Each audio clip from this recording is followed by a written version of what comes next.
Saudara Sue, beraninya kau berteriak keras. Aku Sue Dongju dari Sangjing. Siapa yang berani macam-macam denganku? Nanti kau akan tahu apakah Tuan Su sedang mempermainkanmu atau tidak, kata Wan Ke sambil tersenyum. Sebenarnya, Su Tang sama sekali tidak berniat menggoda Sue Dongju. Wan Ke justru punya motif tersembunyi. Melihat ekspresi Su Tang, ia mungkin sudah menduga bahwa orang yang dibicarakan Su Tang kemungkinan besar ada di luar. Kenapa aku tidak berani? Teriak Sue Dongju. Ia tidak percaya ini hanya kebetulan, dan ia tahu bahwa perkataan Wu Yong sama sekali tidak dapat diandalkan. Ia sangat tertekan dan perlu melampiaskannya. Kemudian, Sue Dongju berteriak sekeras-kerasnya, aku Sue Dongju dari Sangjing, siapa yang berani macam-macam denganku? Begitu dia selesai berbicara, pintu didobrak dengan keras. Sue Yi masuk ke ruangan dengan wajah cemberut, diikuti Ye Fuchen dengan ekspresi terkejut. Mata Sue Dongju hampir melotot saat dia menatap Sue Yi, tidak tahu harus berkata apa. Aku sudah meninggalkan keluarga Sue, jadi wajar saja kalau aku tidak boleh ikut campur dalam urusan mereka. Sue Yi berkata dingin, tapi, ikatan darah tidak bisa diputuskan. Setidaknya kau harus memanggilku paman ketiga, kan? Paman ketiga, Sue Dongju memanggil dengan jujur. Apa yang kau teriakkan? Teriak Sue Yi. Bukankah ayahmu sudah bilang untuk tidak membuat masalah di luar sebelum kau pergi? Sue Dong kebingungan dan kembali menatap Su Tang untuk meminta bantuan. Kami hanya bercanda, kata Su Tang, jangan terlalu keras padanya. Ini adalah pekerjaan rumah tangga, dan Su Tang tidak ingin menyela, tetapi raut wajah Sue Dongju terlalu memelas, jadi dia terpaksa berbicara dengan enggan. Sue Yi menatap Su Tang dan raut wajahnya sedikit rileks. Pada saat ini, Wan Ai dan Wan Ke, kakak beradik, juga berdiri, menyapa Sue Yi, dan mengganti topik pembicaraan. Saudara Su, kemana saja kau? Tanya Ye Fuchen sambil tersenyum, bos Sue berkeliaran di kota setiap hari, mencarimu kemana-mana. Oh, tatapan Su Tang beralih ke Sue Yi. Sue Yi tampak ragu-ragu dan menghela napas sejenak. Fuchen, ajak anak-anak ini jalan-jalan dulu. Aku ada sesuatu yang harus kubicarakan dengan kakak Su. Meskipun Sue Yi meninggalkan keluarga Sue lebih awal, ia masih mempertahankan beberapa kebiasaan. Misalnya, ketika ada sesuatu yang ingin dibicarakan dengan Su Tang, ia meminta Ye Fuchen untuk membawa orang pergi, alih-alih pergi keluar untuk berbicara langsung dengan Su Tang. Kebiasaan seperti ini hanya dimiliki oleh mereka yang sering memberi perintah. Sue Dongju adalah orang pertama yang keluar dari pintu seolah-olah telah diampuni. Wan Ai dan Wan Ke merasa sedikit tidak senang, tetapi karena dia lebih tua, mereka hanya bisa menurut. Setelah semua orang pergi, Sue Yi duduk di kursi, mengambil gelas anggur, diam-diam memperhatikan riak anggur, lalu meminum semuanya. Su Tang telah mengamati Sue Yi, dan ia menambahkan evaluasi lain pada penilaiannya terhadap Sue Yi. Ia adalah orang yang tidak terlalu memperhatikan detail. Gelas anggurnya terbuat dari wanai, tetapi Sue Yi sama sekali tidak peduli apakah orang lain telah menggunakannya. Kami bertiga, saudara angkat, kata Sue Yi perlahan, namamu Su Tang. Kalau begitu, kau pasti tahu siapa orang ketiga yang sedang kita bicarakan. Su Tang tersenyum lalu mengangguk. Pantas saja kau bisa membalaskan dendam kakak ketiga. Kau begitu gigih, itu jarang terjadi pada anak muda zaman sekarang. Sue Yi berkata lembut, hari itu, kau tahu siapa yang kita bicarakan, dan kau tahu aku sudah tahu siapa kau, tapi aku tidak menyinggungnya. Bukankah itu terdengar aneh? Agak aneh, kata Su Tang. Lalu kenapa kau tidak mengatakannya? Sue Yi mengerutkan kening dan berkata, Qilong dan aku bersaudara. Jika kau membantunya membalas dendam, kami pasti akan berterima kasih padamu dan membalas budimu. Aku membalaskan dendam saudara Longqi hanya karena aku berutang budi padanya, bukan karena rasa terima kasih atau imbalan siapapun, kata Su Tang ringan. Bertemu denganmu adalah keberuntungannya. Sue Yi tersenyum getir. Tapi, aku harus jujur padamu. Jika Fu Chen tahu kau membasmi Hong Bing dan membalaskan dendam Lao San, dia bukan hanya tidak akan berterima kasih padamu, tapi malah akan sangat marah dan bahkan mungkin menyimpan dendam padamu. Jadi, aku tidak bisa mengatakan yang sebenarnya padanya hari itu. Haha, dengan penglihatanmu yang tajam, seharusnya kau menyadari bahwa aku tidak berani memberitahunya tentang Hong Bing. Apa hubungan antara Ye Fu Chen dan Nyonya Hong? Tanya Su Tang sambil mengerutkan kening.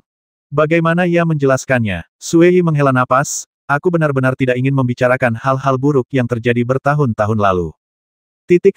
Sejak Fu Chen melihat Hong Bing, ia langsung jatuh cinta padanya. Layaknya Hong Bing dan Lao San yang bertemu, ia pun jatuh cinta pada Lao San apapun yang terjadi. Hong Bing tidak bisa berlatih, begitu pula Lao San. Mereka berada di perahu yang sama. Fu Chen sangat bodoh dan dungu saat itu. Ia selalu mencari kesempatan untuk memamerkan kemajuan dan kekuatannya di depan Hong Bing. Ia tidak menyadari bahwa semakin ia pamer, semakin Hongbing tidak menyukainya, karena jauh di lubuk hatinya, Hongbing dan Lao San sama-sama jauh lebih rendah. Su Tang menghela napas. Ia mengerti. Itu adalah cinta segitiga. Ye Fuchen menyukai Nyonya Hong, tetapi Nyonya Hong bertekad untuk menikahi Long Qi. Kemudian, ketika kakak ketiga dan Hongbing menikah, Fuchen meninggalkan kota Sangjing dengan sedih. Aku ingat dia mengajakku minum, mabuk berat, dan bersumpah tidak akan pernah menginjakkan kaki di kota Sangjing lagi. Sui berkata, sayangnya, sebuah kecelakaan terjadi saat pernikahan, dan Fuchen segera kembali ke kota Sangjing setelah mendengar berita itu. Bukankah dia bilang dia tidak akan pernah memasuki ibu kota lagi? Kata Su Tang. Dalam menghadapi cinta, janji tak berarti apa-apa. Sui menghela napas, dia seharusnya tidak kembali. Kepribadian Hongbing telah berubah drastis. Dia menghabiskan sepanjang hari bermain-main dengan pria lain. Penampilannya hanya membuatnya semakin sengsara. Rasanya seperti mengatakan langsung padanya bahwa kau telah membuat pilihan yang salah. Su Tang terdiam. Nyonya Hong kesakitan, dan Ye Fuchen, yang melihat Nyonya Hong merendahkan dirinya, pasti lebih menderita lagi. Lalu sesuatu terjadi. Karena kejadian itu, aku tidak merawat Hongbing selama lebih dari 10 tahun. Fuchen juga meninggalkan kota Sangjing semalaman dan kembali ke Yejiazuang, kata Sui. Apa yang telah terjadi? Hongbing meminta Fuchen untuk menemuinya, tetapi dia bertemu dua pria dan sedang bersenang-senang di rumah bordil, dan Hongbing memergoki mereka basah kuyup. Sui berkata lembut, sejak itu, Fuchen tidak pernah datang ke kota Sangjing lagi. Bagaimana seseorang bisa melakukan hal seperti itu? Su Tang terdiam. Saat itu, aku benar-benar ingin menyerang keluarga Xia dan melampiaskan amarahku pada Fuchen. Sekarang aku samar-samar mengerti apa maksud Hongbing. Dia merasa dirinya telah menjadi bunga layu dan tidak layak untuk Fuchen. Dia ingin Fuchen menyerah sepenuhnya, tapi, dia terlalu kejam. Sui berkata, ada banyak wanita dalam hidup Fuchen sekarang, kan? Kau juga sudah melihatnya. Sayangnya, dia bilang padaku, dia hanya akan menyukai dan tidak akan pernah mencintai dalam hidup ini.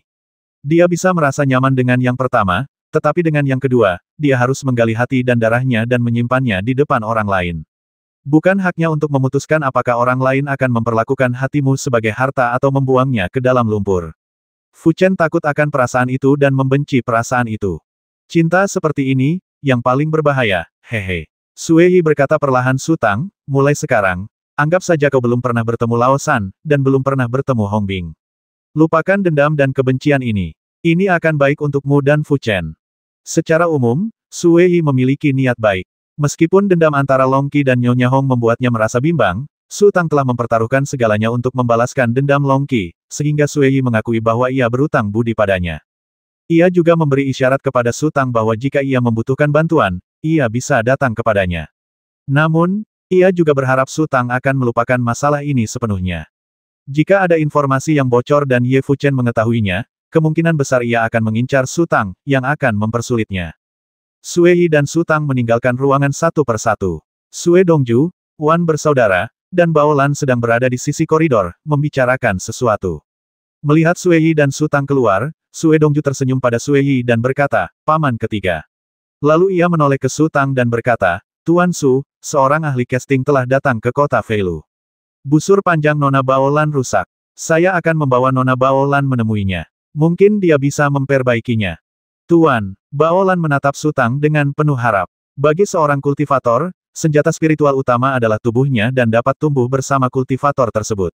Jika senjata spiritual utama hancur, berarti separuh kultivasinya telah hancur. Baiklah, aku juga akan ikut denganmu, kata Su Tang, kakak Sui, kakak Ye, kalian berdua. Kami tidak akan pergi, kata Sui, saudara Su, di mana kamu tinggal? Paman Sui, Tuan Su, bagaimana kalau kalian menginap di rumah keluarga Wan kami? Wan tiba-tiba menyela. Ada beberapa halaman yang elegan dan tenang di belakang rumah saya, cocok untuk meditasi yang tenang. Baiklah, Ye Fuchen berkata sambil tersenyum Nona Wan. Tidak, aku terbiasa bersikap santai, kata Sui. Bos Sui, tolong jangan mengecewakan Nona Wan. Anda tidak suka bersosialisasi, jadi saya. Bisakah kau mengubah kebiasaan burukmu yang tidak bisa berjalan saat bertemu wanita? Sui berkata dengan marah, Nona Wan memanggilku Paman Sui, jadi kau Paman Ye, bagaimana kau bisa begitu tidak tahu malu? Ye Fuchen tampak agak malu. Wan keingin membujuknya, tetapi setelah mendengar maksud tersirat dalam kata-kata Sui, ia merasa malu dan mundur. Pepatah bahwa penampilan mencerminkan hati tidaklah benar, setidaknya tidak berlaku untuk Wan Ke. Meskipun penampilannya menawan, ia sangat berhati-hati. Terlebih lagi, Ye Jiazuang tidak jauh dari kota Feilu. Ia telah mendengar tentang karakter tuan muda istana. Ye Fuchen belum pernah menikah, tetapi ia memiliki banyak selir di sekitarnya.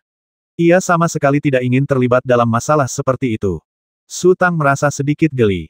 Pantas saja Ye Fuchen terlihat begitu kesakitan saat melihat Sue Yi muncul. Sue Yi terlalu kuat. 20 menit kemudian, Sue Dongju, Su Tang, dan yang lainnya tiba di sebuah bengkel pandai besi. Saat mereka hendak masuk, mereka mendengar suara dari dalam si pendek, percuma saja bicara baik-baik denganmu, kan? Sejujurnya, kota Feilu ini milik keluarga Wanku. Apapun yang kau lakukan di sini, kau harus mendapat izin dari keluarga Wanku. Saudara ketujuh, jangan terburu-buru. Kita harus memberi guru waktu. Suara lain berkata, bagaimana kalau begini, guru? Kami akan kembali besok. Semoga Anda bisa memberi kami jawaban yang memuaskan besok. Tidak ada jawaban, hanya suara ketukan. Kenapa aku merasa, seperti suara Paman 5 dan Paman 7? Tanya Wan Ai curiga. Itu mereka, Wan Ke mengerutkan kening dan berkata, cepat atau lambat, reputasi keluarga Wan kita akan hancur di tangan mereka. Ayo masuk, kata Wan Ai, Xiao Ke, mereka paling takut padamu, kali ini kau harus menakuti mereka dengan baik. Mereka tidak takut padaku, mereka takut aku akan mengadu pada leluhur mereka, kata Wan Ke. Semuanya sama saja, kata Wan Ai. Di dalam bengkel pandai besi, ada 4 atau 5 prajurit yang menghalangi pintu. Ketika mereka melihat Wan Ai dan Wan Ke, mereka buru-buru tersenyum dan minggir. Wan Ai bergegas masuk lebih dulu. 2 pria parubaya berdiri di tengah ruangan. Di samping tungku di dinding, sesosok yang sangat pendek namun kekar sedang mengayunkan palu dan memukul besi panas membara di atas permukaan besi. Xiao Ai, Xiao Ke, kenapa kalian di sini? Kedua pria parubaya itu tampak agak tidak wajar. Su Tang, yang mengikutinya, tertegun ketika melihat bagian belakangnya. Ia ingat pemandangannya mirip ketika pertama kali melihatnya, tetapi tidak terlalu banyak orang. Sosok itu tampak tidak menyadari apapun dan terus mengerjakan pekerjaannya, memegang penjepit dengan satu tangan dan mengayunkan palu dengan tangan lainnya. Su Tang tahu bahwa palu itu terbuat dari besi meteorit, sangat keras dan berat, hampir beberapa ratus pon, tetapi di tangan sosok itu, palu itu seringan sedotan. Meskipun jaraknya jauh, setiap kali sosok di belakangnya bergerak, aura kekerasan akan menyerbu ke arahnya. Sang master benar-benar telah menjadi seorang master. Xiao Ai, Xiao Ke, kalian duluan saja, jangan sampai terluka, kata seorang pria parubaya. Keduanya adalah master, jadi mereka tidak takut dengan tekanan napas, tetapi Wan Ai dan Wan Ke tidak tahan. Wan Ke mendengus dingin. Tepat saat hendak berbicara, ia melihat sekilas Su Tang berjalan perlahan ke depan. Tuan Su, panggil Sue Dongju dengan tergesa-gesa. Ia akhirnya mengerti mengapa para prajurit itu menghalangi pintu. Bukan untuk menghentikan yang lain, tetapi karena mereka tidak bisa mendekat. Pandai besi itu sedang menempa besi seolah-olah sedang bertarung dengan seseorang, dan auranya tampak sangat ganas. Jika Su Tang masuk tanpa persiapan apapun, kemungkinan besar ia akan terluka. Su Tang mengabaikan Sue Dongju, berjalan ke samping sosok itu, membungkuk, mengulurkan tangan, dan meraih penjepit. Sosok itu tertegun sejenak, lalu melepaskan penjepitnya. Saat berikutnya, sosok di belakangnya, yang memegang palu dengan kedua tangan, tiba-tiba berteriak pelan. Bengkel pandai besi itu tidak terlalu besar, dan teriakan-teriakan itu bergema di seluruh ruangan, membuat telinga saudara-saudari Wan berdengung. Sosok itu mengayunkan palu dan menghantam balok besi merah tua itu bagai tetesan air hujan. Ia memegang palu itu dengan kedua tangan, dan momentumnya tiba-tiba meningkat beberapa kali lipat. Api di tungku menari-nari liar, dan pasak-pasak besi bergetar hebat akibat pukulan itu. Bahkan pedang-pedang yang tergantung di dinding di sekitarnya pun mengeluarkan suara berdenging. Ekspresi kedua pria parubaya itu berubah bersamaan. Para Grandmaster juga memiliki ranah yang berbeda. Dalam persepsi mereka, bengkel pandai besi kecil ini seolah berubah menjadi medan perang dengan ribuan pasukan dalam sekejap mata, dan sosok di belakangnya bukan lagi seorang pandai besi, melainkan seorang jenderal pemberani yang menerobos jebakan dan tak terkalahkan. Yang lebih mengejutkan mereka adalah Su Tang. Karena mereka terlalu dekat, Su Tanglah yang pertama kali terkena aura kekerasan itu, tetapi ekspresinya tetap tenang. Terlebih lagi, pandai besi itu tampak sedang bertarung dengan Su Tang. Semakin acuh Su Tang, semakin ganas ia mengayunkan palu di tangannya. Saudara-saudari Wan menunjukkan ekspresi kesakitan. Kedua pria parubaya itu menyadari bahwa situasinya tidak tepat, jadi mereka melindungi salah satu dari mereka dan mundur keluar. Para prajurit sudah mulai berpikir untuk mundur dan bergegas keluar berbondong-bondong. Namun, Baolan dan Zhao Dalu tidak bergerak, mereka menggertakkan gigi dan bertahan. Tersedak, tersedak, tersedak. Seluruh bengkel pandai besi tampak runtuh. Kedua pria parubaya dari keluarga Wan saling berpandangan. Mereka bisa melihat ketakutan di mata masing-masing. Jika perkelahian benar-benar terjadi sekarang, apakah mereka pasti akan menang jika bergabung? Setelah dipalu berkali-kali, sebuah belati merah perlahan terbentuk. Tentu saja, belati itu masih sangat kasar dan perlu diproses lebih lanjut. Pandai besi itu mendesah, menyambar penjepit dari tangan Su Tang, dan melemparkannya ke dalam tangki air dingin bersama belatinya. Ia lalu mendesah, Tuan Long salah. Kami juga salah. Haha, Su Tang tertawa. Kualifikasimu tidak jauh berbeda dengan orang itu. Pandai besi itu adalah Tong Fei dari Kabupaten Changshan. Ketika Su Tang pertama kali memasuki Kabupaten Changshan, ia hanyalah seorang prajurit kecil. Setelah hanya 1 tahun, ia memiliki kekuatan yang tak terduga, yang tentu saja membuatnya merasa sangat emosional. Kamu juga tidak buruk, kata Su Tang, sepertinya banyak hal baik terjadi padamu tahun ini. Itu tergantung dengan siapa kau membandingkan dirimu, kata Tong Fei sambil tersenyum kecut. Pada saat ini, saudara-saudari Wan dan Sue Dongju mendengar bahwa suara palu di bengkel pandai besi telah menghilang, dan mereka berjalan kembali dengan hati-hati. Wajah Tong Fei berubah serius, dan dia berkata dengan suara berat, apa yang kau inginkan dariku? Su Tang menoleh ke samping dan mengangguk ke arah Baolan, yang segera datang dan meletakkan busur panjang dengan tali putus di atas meja. Bisakah kamu lihat apakah kamu bisa memperbaikinya? Tanya Su Tang. Tong Fei mengeluarkan busur panjang itu, memeriksanya dengan saksama, lalu berkata, tali busur ini terbuat dari urat rusa salju terbaik. Saya tidak punya bahannya. Bagaimana kalau aku bisa menemukan bahannya? Pikir Su Tang sambil mencium aromanya. Tong Fei dengan lembut mengelus bagian belakang busur dengan ujung jarinya. Pembuluh darah spiritualnya sudah rusak, sulit dikatakan. Biar aku coba. Apakah kamu butuh bahan lain? Tanya Su Tang. Dia bisa melihat Tong Fei sedikit malu. Ini pasti bisa diperbaiki menggunakan saripati meteorit, kata Tong Fei. Kalau aku punya kristal hidup, aku bisa meningkatkan kualitas busur ini secara signifikan. Tapi, kristal hidup itu sungguh mubazir. Seperti melempar bunga ke kotoran sapi. Wajah Baolan memerah karena marah. Meskipun ia tahu kristal hidup itu sangat berharga, ia tak terima jika busur panjangnya dibandingkan dengan kotoran sapi. Jika aku tahu lebih awal, aku pasti sudah menemukan cara untuk menyelamatkan sebagian, kata Su Tang dengan penuh penyesalan. Apakah kau benar-benar menemukan kristal hidup? Mata Tong Fei langsung melebar.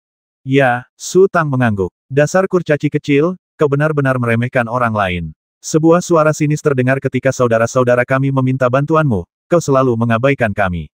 Sekarang giliran anak ini yang meminta bantuanmu, dan kau punya banyak hal untuk dikatakan. Tong Fei mengabaikannya dan berkata pada Su Tang, cari bahan-bahannya. Su Tang sangat mengenal Tong Fei. Ini kota Feilu dan saat itu siang bolong, jadi Tong Fei bersabar.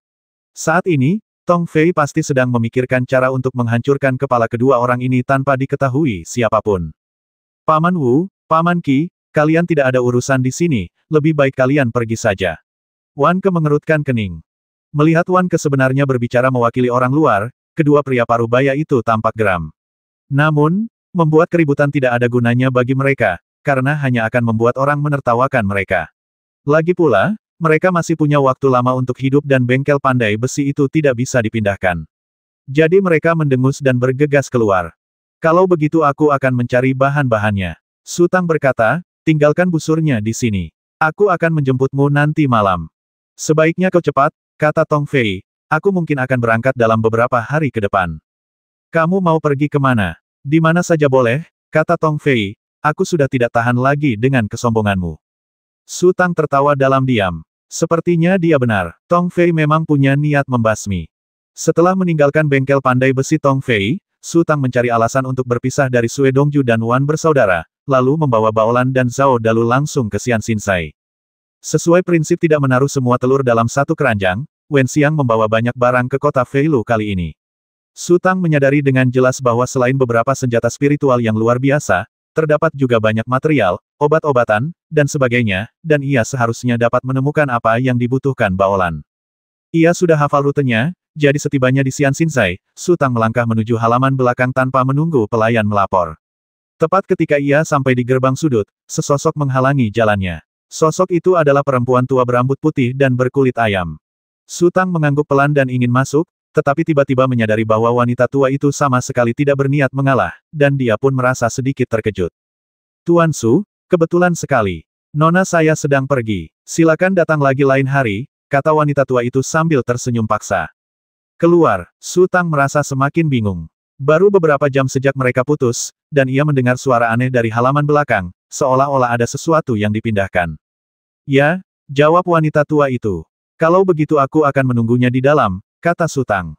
Tuan Su, sebaiknya Anda datang lain hari. Hari ini tidak nyaman, desak wanita tua itu. Pada saat ini, Zhong Yiye muncul dan bertanya dengan curiga, Nenek, apa yang terjadi? Wanita tua itu melirik Su Tang, lalu berbalik dan berjalan menghampiri Zhong Yiye, membisikkan beberapa patah kata. Zhong Yiye tampak jijik dan menatap Su Tang dengan dingin, lalu berkata, Tuan Su, bisakah Anda permisi? Su Tang dipenuhi keraguan. Mungkinkah sesuatu telah terjadi di Xian Xinsai? Apakah Wen Xiang sedang ditundukkan? Rasanya mustahil. Meskipun wanita tua itu selalu memperlakukannya dengan buruk, ia tetap setia kepada Wen Xiang. Dan dengan Zhong Yiye di sisinya, mengingat karakternya, ia tidak akan pernah membiarkan siapapun menyakiti Wen Xiang. Bahkan jika sesuatu terjadi, Zhong Yiye akan tunduk bersama Wen Xiang. Mengikuti Zhong Yiye ke samping, Zhong Yiye berkata dengan lembut, Tuan Su, tolong langsung saja ke intinya dan jangan ganggu nona muda kami lagi. Mengapa? Su Tang benar-benar bingung. Tidak ada alasan. Zhong Yiye berkata dengan tenang, Tuan muda Su berasal dari Sekte Alam dan memiliki masa depan yang cerah. Tidak ada gunanya bagimu terlalu dekat dengan nona muda kami. Aku tidak takut, kata Su Tang. Ini bukan soal takut atau tidak. Zhong Yiye melambaikan tangannya seperti mengusir lalat pergi sana. Aku akan memberimu nasihat yang baik. Jangan biarkan aku melihatmu lagi di masa depan. Beginilah, ritme perpisahan pasangan. Su Tang bingung, karena ketika ia terbagi menjadi dua, selalu ada hal-hal yang terlewatkan. Aku hanya akan menemuinya sekali, lalu pergi. Apa tidak apa-apa, Su Tang masih belum memahami posisi dirinya yang sebenarnya di hati Zhong Yiye, dan ingin membuat kesepakatan. Tidak, Zhong Yiye berkata dengan dingin, kau pergi saja sendiri, atau aku akan mengantarmu pergi. Su Tang tak tahu harus tertawa atau menangis. Ia menoleh dan melihat wanita tua itu berdiri di depan pintu pojok, menatapnya seolah sedang berjaga-jaga dari pencuri. Ia tampak agak linglung, seolah-olah telah pergi ke dunia lain. Wajah beberapa bibi asrama berkelebat cepat di benaknya. Ia ingat bahwa dirinya yang lain telah dihalangi keluar oleh para bibi dan petugas keamanan lebih dari sekali, dan situasinya sama memalukannya. Aku hanya melihatnya untuk terakhir kalinya, kata Su Tang. Aku bilang tidak. Ekspresi Zhong Yiye berubah tegas ketika melihat Su Tang masih terjerat. Kau dalam masalah. Su Tang bergumam dalam hatinya, tunggu sampai aku memakai kostum ajaib, baru aku akan melihat bagaimana aku menghadapimu. Dia mundur beberapa langkah dan tiba-tiba berteriak cium aromanya. Xiao siang-siang. Zhong Yiye terkejut. Ia tak menyangka napas Su Tang begitu lemah, namun suaranya begitu keras. Tepat saat ia hendak menerjang, suara Wen Xiang terdengar dari halaman siapa. Ini aku. Su Tang Xiang berbicara lebih keras seolah-olah dia telah melihat seorang penyelamat. Zhong Yiye sangat marah, matanya memancarkan niat membasmi yang kuat saat dia menatap Su Tang. Wen Xiang keluar dan melihat Su Tang. Ia bertanya dengan heran, apa yang kau lakukan di sini? Mereka tidak mengizinkanku masuk, Su Tang langsung mengeluh. Apa yang terjadi? Teriak Wen Xiang. Melihat kemarahan Wen Xiang, wanita tua itu mundur selangkah. Zhong Yiye tidak takut. Ia melangkah maju dan berkata dengan suara berat, Bos, apakah Anda melakukan ini kepada dermawan Anda? Ekspresi Wen Xiang menjadi sangat aneh. Ia menatap Su Tang, lalu Zhong Yiye, dan tak bisa berkata apa-apa. Su Tang baru saja berpikir tentang bagaimana menghadapi Zhong Yiye, tetapi ketika dia mendengar kata-kata ini, dia tiba-tiba menyadarinya dan tidak marah maupun geli. Masuklah dan bicara, kata Wen Xiang. Ketika mereka memasuki ruangan, Su Tang dan Wen Xiang baru saja duduk ketika Zhong Yiye mengikuti mereka masuk. Ia duduk di samping, menatap hidungnya dengan mata dan hatinya dengan hidung, tanpa berkata sepatah kata pun. Jelas bahwa ia datang ke sini untuk menjadi orang ketiga. Su Tang dan Wen Xiang saling berpandangan, keduanya merasa tak berdaya. Apa yang harus kita lakukan? Su Tang bertanya sambil menatap matanya. Kamu sendiri yang menyebabkan masalah, jadi kamu harus menyelesaikannya sendiri, Wen Xiang mengangkat bahu. Biarkan dia pergi dulu, Su Tang melirik Zhong Yiye dan memberi isyarat kepada Wen Xiang. Aku tidak peduli dengan hal semacam ini, Wen Xiang mengangkat kepalanya. Tidak seorang pun berbicara untuk waktu yang lama, jadi Wen Xiang harus berbicara terlebih dahulu. Ada apa kau ingin bertemu denganku? Su Tang sedikit geram. Ia mengambil selembar dokumen dan mulai menulis dengan kasar menggunakan pena. Lalu ia menyodorkannya kepada Wen Xiang. Isinya busur panjang baolan telah hancur. Apakah kau punya bahan yang cocok? Wen Xiang melihatnya dan menjawab dengan beberapa kata ya, saya akan meminta seseorang untuk mencarinya nanti.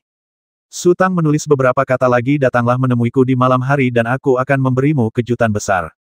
Wen Xiang menjawab biar saya coba. Su Tang menulis apakah perlu mencoba ini? Wen Xiang menjawab tidakkah kau lihat? Mereka pasti akan mengawasiku hari ini. Su Tang menulis aku benar-benar ingin mengutuk. Wen Xiang menjawab sungguh merepotkan, ini semua salahmu. Melihat kedua orang itu berbicara dengan pena, Zhong Yiye sedikit gelisah dan menjulurkan leher untuk mengintip apa yang sedang ditulis Su Tang dan Wen Xiang. Namun, begitu ia bergerak, Wen Xiang dan Su Tang menoleh bersamaan dan memelototinya. Zhong Yiye duduk kembali, mencibir dalam hatinya, sepertinya dia harus bersikap kejam dan melakukan sesuatu. Su Tang menulis saya merasa sangat aneh sekarang. Wen Xiang menjawab ya, saya juga merasa seperti sedang berhubungan dengan orang lain. Paman Su, bisakah Anda membantu saya? Su Tang menulis ada apa? Ceritakan padaku. Wen Xiang menjawab aku ingin kau dan pendekar sihir itu mengejarku bersama-sama, dan mari kita lihat siapa yang akan menang pada akhirnya. Su Tang merasa kesal dan cepat-cepat menulis jika tidak, Zhong Yiye siap membasmiku. Wen Xiang menjawab sambil tersenyum ini menyenangkan. Su Tang dan Wen Xiang berkomunikasi dengan pena. Awalnya mereka terpaksa melakukannya, tetapi seiring mereka menulis, mereka merasa cukup tertarik dan semakin bersemangat. Zhong Yiye menatap ekspresi gembira Wen Xiang dan wajahnya memucat. Akhirnya, Su Tang menulis aku harus pergi, kamu cari bahan-bahannya, dan pastikan untuk keluar malam ini. Ini akan jadi kejutan besar. Wen Xiang menjawab baiklah, tetapi jika mereka terus mengejarmu, kamu harus bersiap. Saat itu larut malam, dan Su Tang masih duduk di atap halaman belakang Xian Xinzai, menunggu untuk mencium wanginya. Setelah menjara istana Baihua, Wen Xiang merasa gembira tetapi juga sedikit tertekan karena tidak banyak orang yang cakap dan membantu di sekitarnya, dan sejumlah besar senjata spiritual yang berharga menjadi hiasan.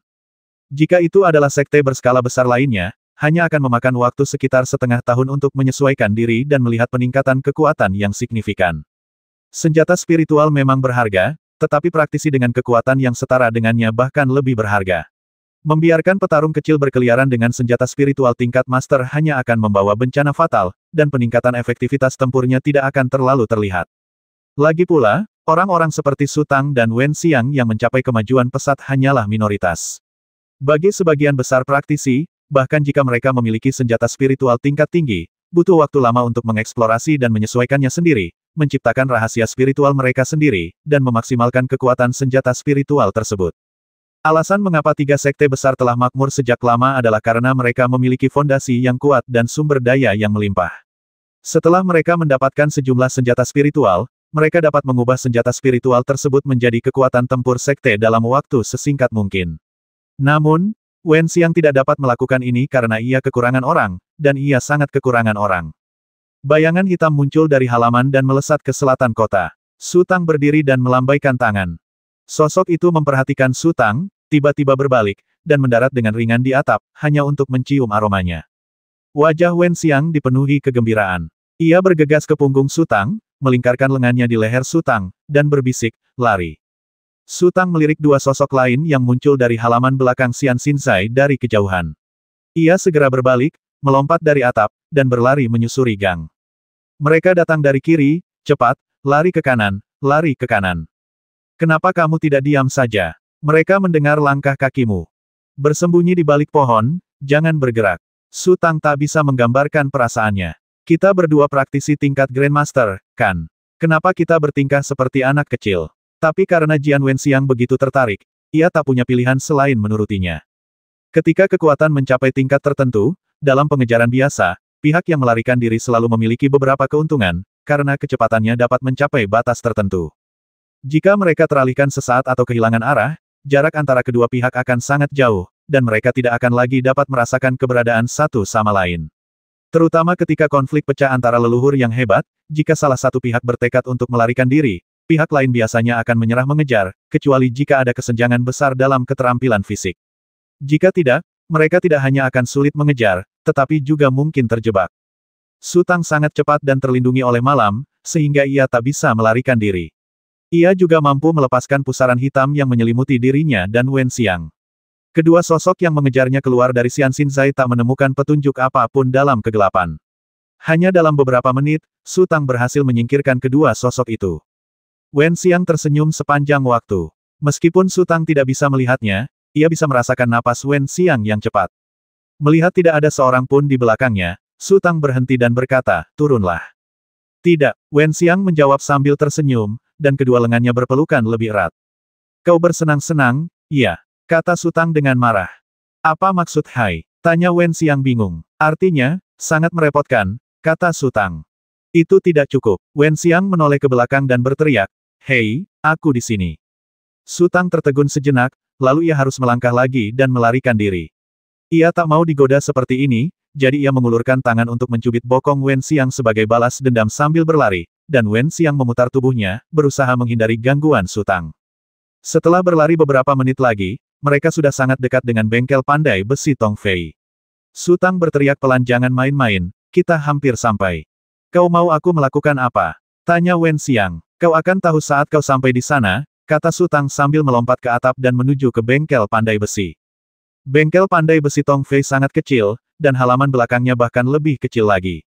Hanya ada sebuah sumur di halaman, dan tidak ada yang lain. Su Tang melompat ke halaman, tetapi sebelum ia berbalik, pintu belakang bengkel pandai besi didorong terbuka, dan sesosok tubuh pendek dan kuat keluar. Jelas, Tong Fei telah menunggu lama. Melihat Wen Xiang di belakang Su Tang, ekspresi Tong Fei tiba-tiba membeku. Apakah gadis dengan senyum polos seperti anak kecil itu adalah pemuja utama paviliun Miao Dao? Ia tak percaya dengan apa yang dilihatnya, menggelengkan kepalanya kuat-kuat, lalu menoleh lagi. Wen Xiang juga terkejut. Ia tertegun sejenak dan berseru ragu, kurcaci. Benarkah itu kau? Sudah lama sejak terakhir kali aku mendengar tentang Gong Feng, desah Tong Fei. Kenapa kamu di sini? Kapan kamu datang? Tanya Wen Xiang cemas. Aku sudah di sini lebih dari 2 bulan, bagaimana dengan kalian? Tanya Tong Fei balik. Tidak selama yang kau lakukan. Kita bahkan belum sebulan. Tunggu sebentar, kata Tong Fei, lalu berjalan kembali ke bengkel pandai besi. Ketika keluar lagi, ia memegang sebuah meja besar di tangannya. Ada beberapa lauk pauk dan 2 toples anggur di atas meja. Meskipun ia hanya menggunakan 1 tangan dan banyak barang di atas meja, ia berjalan dengan sangat mantap. Tong Fei menyiapkan meja besar di tepi sumur, dan dengan tangannya yang lain, ia membawa beberapa bangku kecil dan menyimpannya. Ia lalu berkata, Wen Gongsheng, kukira Tuan Su sendirian, jadi aku hanya menyiapkan beberapa hidangan kecil. Kamu boleh makan sedikit saja. Oke, melihat Tong Fei, raut wajah Wen Xiang kembali tenang. Ia berhenti menggoda Su Tang dan perlahan duduk di bangku kecil. Beberapa orang menghela napas sejenak, lalu Tong Fei tak dapat menahan diri untuk bertanya, bagaimana kalian berdua bisa bersama? Si kecil, aku belum melihatmu selama setahun, dan kau sama sekali tidak berubah. Kau masih sama bungkamnya seperti dulu. Wen Xiang berkata sambil tersenyum, apa maksudmu dengan berbaur bersama? Dia punya perasaan, aku punya perasaan, jadi kami pasangan yang serasi, terbang bersama seperti sayap. Apa salahnya? Hehe, aku memang selalu begini, terus terang saja, tidak pernah suka berkata baik. Tong Fei berkata, kalian berdua sudah berselingkuh di Kabupaten Changshan, kan? Hebat, tapi aku dan si tua Xiao bahkan tidak menyadarinya. Menurutmu siapa yang lebih baik, dia atau aku? Kata Su Tang sambil tersenyum. Tentu saja Tuan Su, Anda hebat. Tong Fei mengacungkan jempol dan berkata, di Kabupaten Changshan, Wen Gongfeng adalah ini, dan Anda, hehe. Dia sedikit berubah. Wen Xiang mengerucutkan bibirnya dan berkata, setidaknya dia lebih banyak bicara daripada sebelumnya. Saya senang hari ini, kata Tong Fei. Kurcaci kecil, kemajuanmu seharusnya tidak secepat ini. Apa kau punya petualangan? Tanya Wen Xiang penasaran. Pertemuan. Tong Fei tersenyum kecut. Bisa dibilang pertemuan, tapi lebih baik tidak terjadi pertemuan seperti ini. Katakan padaku, apa yang terjadi? Tanya Wen Xiang. Tuan Su harus membasmi Nyonya Hong, lalu kita semua kabur bersama, kan? Kata Tong Fei, kalian semua kabur, dan hanya aku, yang tertangkap. Apakah kamu ditangkap oleh keluarga Xia? Su Tang bertanya dengan heran. Ya, kata Tong Fei. Bagaimana mungkin? Mereka butuh setidaknya 1 atau 2 hari untuk bereaksi, dan saat itu kita pasti sudah lari jauh, kata Su Tang. Aku bawa barang terlalu banyak. Tong Fei tersenyum getir lagi, lalu mengambil mangkuk dan meneguk anggur di dalamnya hingga bersih, seolah-olah ingin melampiaskan amarahnya.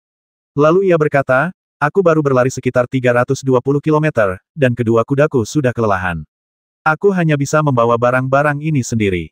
Apa kau membawa semua barang-barangmu yang berantakan itu? Su Tang tiba-tiba menyadari bahwa dia tidak memperhatikan saat berlari, kalau tidak, dia pasti akan mengingatkan Tong Fei. Ya, kata Tong Fei, semuanya adalah barang-barangku yang masih hidup. Sudah lebih dari 10 tahun bersamaku. Aku enggan membuangnya. Su Tang terdiam. Meskipun Tong Fei pendek, ia bertubuh kekar dan berat badannya tidak ringan. Palu besi itu beratnya lebih dari 45 kilogram, ditambah peralatan lain yang digunakan untuk pandai besi. Belum lagi kuda biasa, bahkan kuda 1000 mil pun tak sanggup menahan lemparan seperti itu. Akan aneh jika kuda itu bisa lolos dengan membawa barang-barang di punggungnya saat kelelahan. Singkatnya, Tong Fei sendirilah yang menyebabkan hal ini. Lalu, tanya Wen Xiang, apakah keluarga Xia menyusahkanmu? Tergantung seberapa sulitnya. Tong Fei mengangkat kemeja dan celananya. Dada dan betisnya yang kekar dipenuhi bekas luka dengan kedalaman yang berbeda-beda, begitu padat hingga menakutkan. Ayo, ceritakan padaku bagaimana kau bisa lolos. Tanya Wen Xiang. Seharusnya hari ketiga, aku sering disiksa oleh mereka dan pingsan, jadi aku tidak ingat dengan jelas. Mungkin hari ketiga, mereka bertemu dengan sekelompok prajurit lain dari keluarga Xia. Tong Fei berkata para prajurit itu mengawal Yi Ye Tianzi kembali ke kota Sangjing. Tianzi, apa yang kau lihat? Kelas berapa? Warna apa? Wen Xiang terkejut dan bertanya berulang kali. Saya tidak menyadarinya. Kondisi saya sedang kritis saat makan. Bagaimana mungkin saya punya waktu untuk melihat warna Tianzi? Kamu makan Tianzi. Hehe, malam itu, mereka diserang sekelompok orang lain. Di tengah kekacauan itu, aku mencongkel gembok besi dan ingin kabur. Tapi kemudian kupikir, aku menderita kerugian sebesar ini, akan terlalu tidak adil bagiku jika aku tidak melakukan apapun. Jadi aku kembali dan mengambil kotak yang mereka sembunyikan di dalam mobil, lalu memakan Tianzi di dalam kotak itu. Tong Fei tampak sangat bangga. Siapa yang menyerang keluarga Xia? Tanya Su Tang. Aku tidak punya energi untuk memikirkan begitu banyak hal. Tong Fei menyesap anggur lagi. Setelah kabur, aku tidak pergi jauh. Aku terus berpindah-pindah di kota-kota terdekat. Hampir 2 bulan kemudian, aku kembali ke hutan. Mayat-mayat telah disingkirkan, tetapi barang-barangku masih ada di sana. Karena tidak berguna bagi mereka, barang-barang itu dibuang. Su Tang dan Wen Xiang saling memandang, dan Tong Fei dapat dikatakan telah mengubah bencana menjadi berkah. Kemudian, saya bertemu dengan guru lain. Dengan bimbingannya, saya mulai mencoba menyendiri. Tong Fei berkata, mungkin saya beruntung. Tanpa diduga, saya berhasil menembus kemacetan itu. Saya tidak punya apapun untuk diberikan sebagai balasan. Saya ingat bahwa saya mengambil sebuah buku dari kotak hari itu, jadi saya memberikannya kepada guru tersebut. Tentu saja kamu beruntung, itu Tianzi. Tanya Wen Xiang, buku apa? Kamu ingat judulnya? Agak panjang untuk diucapkan, sepertinya disebut, Inti dari Angka-Angka Ilahi. Inti dari Angka Ilahi. Tanya Su Tang, apa yang tertulis di dalamnya? Entahlah, aku sudah membolak-balik beberapa halaman, tapi aku tidak mengerti apa-apa. Tong Fei berkata, oh, ada peta di buku itu. Sepertinya peta itu seperti peta harta karun, Tuan Su. Agak mirip dengan yang Anda gambar sebelumnya. Aku agak berhati-hati, jadi aku simpan peta itu.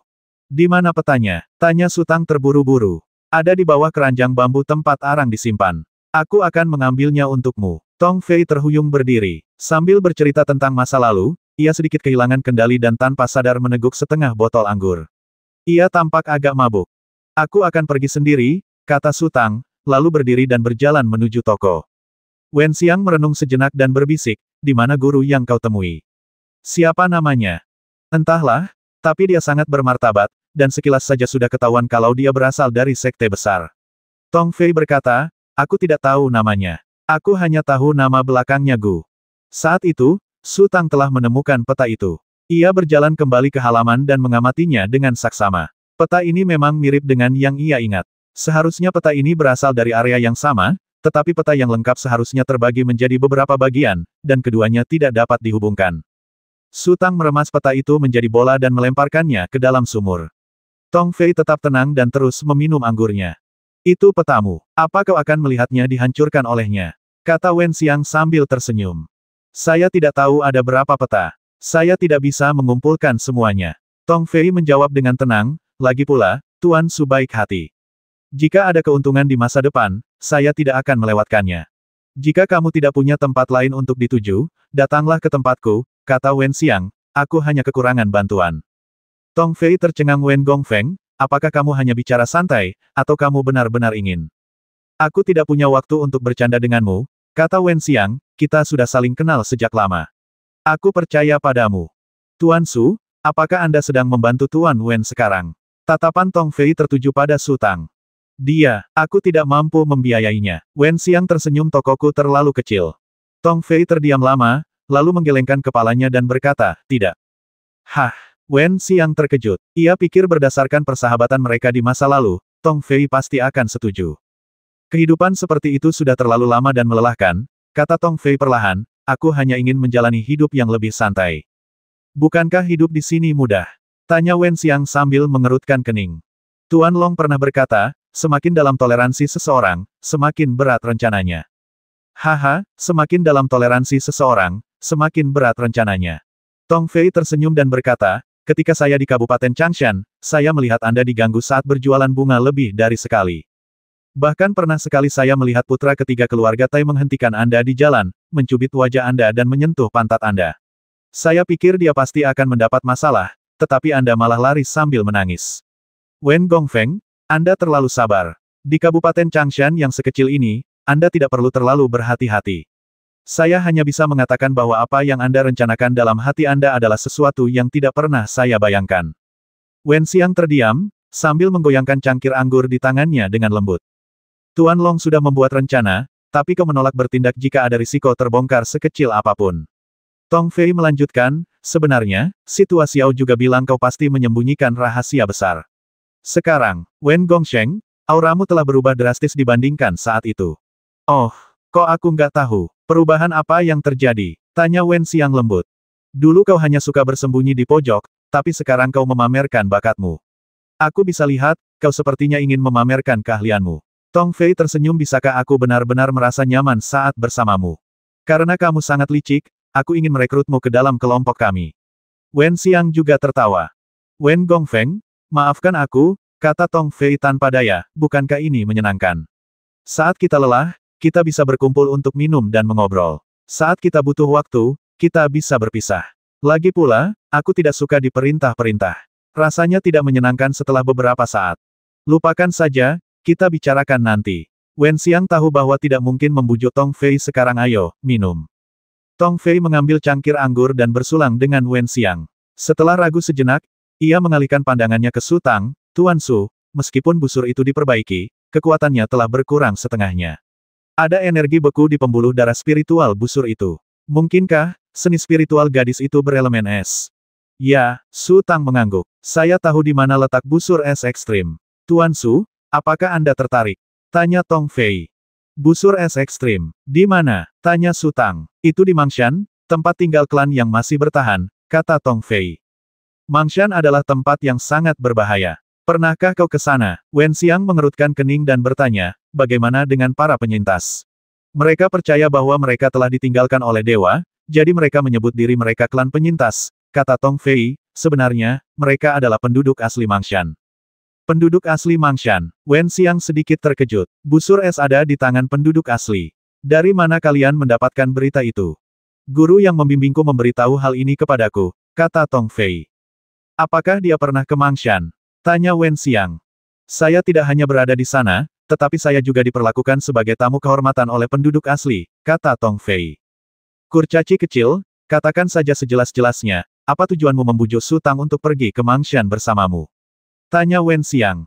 Hehe, aku sama sekali tidak bermaksud menyembunyikannya, dan aku pun tidak mungkin menyembunyikannya. Tong Fei tertawa, pakar itu pernah berkata bahwa jika aku memiliki palu petir ungu, kemampuan menempaku akan meningkat pesat.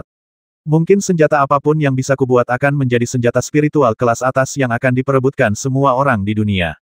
Palunya petir ungu juga ada di Mangshan. Ya, kata Tong Fei. Pakar itu berkata dalam obrolan santai bahwa dia tidak menyangka penduduk asli Mangshan memiliki beberapa senjata spiritual tingkat tinggi, termasuk palu petir ungu dan busur es ekstrim. Apakah kamu pernah ke Mangshan? Tanya Wen Xiang. Jangan bahas itu. Tong Fei tersenyum getir. Aku pergi ke Mangshan dan menemukan suku sisa. Aku ingin menggali terowongan dari gunung belakang dan mencuri palu petir ungu tanpa diketahui siapapun. Pada akhirnya, mungkin. Apa itu? Tanya Wen Xiang. Mungkin saya terlalu lelah dan mendengkur saat tidur, sehingga membuat penduduk setempat khawatir. Tong Fei berkata saya berusaha keras untuk melarikan diri, tetapi mereka tidak menemukan terowongan yang setengah digali itu. Mengapa kamu tidak tidur di terowongan? Wen Gongfeng, soal menggali terowongan, hanya sedikit yang lebih jago dariku. Tong Fei berkata, waktunya sempit. Agar tidak menarik perhatian penduduk asli, aku tidak bisa menggali lubang ventilasi. Terowongan ini juga sangat sempit dan panjang. Kalau aku benar-benar tidur di dalamnya, aku mungkin tidak akan bangun keesokan harinya. Wen Xiang memandang Su Tang. Ia tidak terlalu tertarik pada Mang Shan. Semuanya tergantung pada pendapat Su Tang. Apakah busur es ekstrim sangat kuat? Tanya Su Tang. Di antara semua senjata spiritual tipe S, senjata ini seharusnya berada di peringkat 20 teratas. Wen Xiang mengangguk. Di lereng bukit, Tong Fei kembali ke kesunyiannya yang biasa, duduk di sana dengan tenang memandangi rerumputan di kakinya. Su Tang bersandar di pohon besar, menguap dan memandang ke arah kota Feilu. Baolan berdiri di samping Su Tang, sesekali melirik Tong Fei. Pria asing itu memiliki aura yang keras dan tampak seperti orang jahat.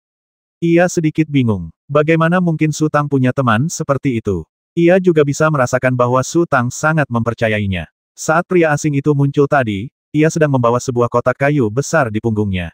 Su Tang menghampirinya dan menggodanya beberapa kali, lalu membuka tutup kotak dan mencari ke dalam, memperlihatkan punggungnya sepenuhnya. Ngomong-ngomong soal kotak kayu besar itu, rasanya lebih aneh lagi. Si aneh itu tingginya cuma 1 meter, dan kotak kayu besar itu lebih tinggi darinya. Isinya penuh dengan perkakas besi. Apa dia pasti capek jalan-jalan bawa barang seberat itu di punggungnya? Kenapa dia belum datang? Su Tang terkejut, karena Wen Xiang selalu sangat tepat waktu. Dilihat dari langit, dia terlambat setidaknya 1 jam. Tuan, bolehkah saya kembali dan melihatnya? Tanya Baolan buru-buru. Tunggu sebentar lagi, kata Su Tang, kalau dia tidak datang, kita pulang bersama. Sebuah kereta kuda datang dari arah kota Feilu dengan suara berdentang. Mata Su Tang menyapu kereta kuda itu, lalu memandang ke kejauhan.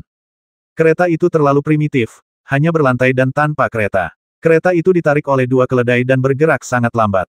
Seorang pria tua berusia 60-an dengan wajah gelap mengemudikan kereta. Sekelompok orang, semuanya berpakaian seperti petani, duduk di lantai. Setelah sekian lama, kereta kuda itu melewati lereng bukit. Seorang gadis desa kecil bergaun ketat bermotif bunga melompat keluar dari kereta kuda, mengucapkan beberapa patah kata kepada lelaki tua itu, lalu berjalan menuju lereng bukit. Apakah itu? Wen Xiang. Su Tang membuka matanya lebar-lebar. Pipi, leher, dan betis Wen Xiang semuanya menghitam, terutama sepatunya yang berlumuran lumpur. Namun, sorot mata Wen Xiang yang penuh semangat tak dapat disembunyikan, dan Su Tang langsung mengenalinya. Tong Fei juga terkejut. Ketika Wen Xiang mendekat, ia bertanya, bagaimana bisa jadi seperti ini? Tanya saja padanya, Wen Xiang menggertakkan gigi dan menatap Su Tang. Setiap kali aku keluar sekarang, aku harus bersembunyi di mana-mana seolah-olah aku sedang kawin lari dengan seseorang. Batuk. Su Tang tidak dapat menahan batuk. Di mana keretanya? Tanya Tong Fei. Sudah sangat sulit bagiku untuk melarikan diri, mengapa aku mencari kereta? Kata Wen Xiang dengan penuh kebencian. Aku akan kembali dan menyewa kereta, kata Baolan. Jangan kembali. Kau tidak akan pernah bisa keluar jika kembali. Mereka akan mengenalimu, kata Wen Xiang. Untuk apa repot-repot, kata Su Tang. Baolan, pergilah kejar kereta itu dan belilah. Itu kereta keledai, gumam Tong Fei. Baolan bergegas menuruni lereng bukit, menyusul kereta keledai, berbincang singkat dengannya, lalu mengeluarkan selembar uang emas dan menyerahkannya kepada yang lain. Pria tua itu mengamati kereta dari atas ke bawah untuk waktu yang lama, lalu meninggalkan kereta sambil tersenyum dan melanjutkan perjalanan bersama beberapa petani, sementara Baolan mengemudikan kereta keledai kembali. Ayo pergi, kata Su Tang. Beberapa orang berjalan mendekati gerobak keledai. Tong Fei hendak meletakkan kotak besar yang digendongnya di punggungnya ketika Wen Xiang mengerutkan kening dan menghentikannya. Buang saja barang-barang ini, atau bawa sendiri. Tetapi, bisakah kedua keledai kecil ini menahannya? Tong Fei ragu-ragu sejenak, lalu berjalan kembali ke lereng bukit, menemukan semak lebat, meletakkan kotak besar di dalamnya, dan hanya mengambil palu dan sekop. Ini semacam kelembaman, dan tidak ada hubungannya dengan kekuatan Wen Xiang dan Tong Fei saat ini. Di Kabupaten Changshan, Wen Xiang adalah pejabat tinggi, dan terkadang ketika ia marah, ia bahkan tidak akan memberikan muka kepada Long Qi. Tong Fei terbiasa menurutinya, dan karena itu, setelah mengembara selama setahun dan merasakan kehidupan bebas, Tong Fei tidak terlalu bersedia bergabung dengan kubu Wen Xiang. Wen Xiang menyukai Yu Jing.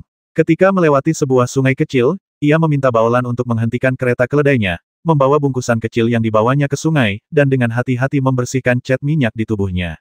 Kehati-hatiannya bukanlah masalah besar, karena Sutang dan yang lainnya telah menunggu lebih dari 2 jam. Ia berganti pakaian menjadi seragam prajurit putih, dengan rambut panjangnya yang basah tergerai di bahu. Ia tercium harum dan kembali mendapatkan pesonanya. Ia masih merasa gelisah, jadi ia mengeluarkan cermin kecil dan memandangi dirinya sendiri cukup lama sebelum akhirnya merasa puas. Bepergian dengan kereta keledai seperti ini adalah pengalaman yang unik. Langit tinggi dan daratan luas, matahari hangat dan angin sepoi-sepoi. Jauh lebih nyaman daripada berdesakan di dalam kereta. Namun, ada juga hal-hal yang tidak menyenangkan. Seringkali ada 3 atau 5 kelompok satria berkuda dengan kecepatan penuh melewati atau mendekati kereta keledai. Tidak ada jalan beraspal di dunia ini, hanya jalan tanah. Derap kaki kuda yang berderap menimbulkan debu tebal, menutupi langit dan membuat sulit bernapas.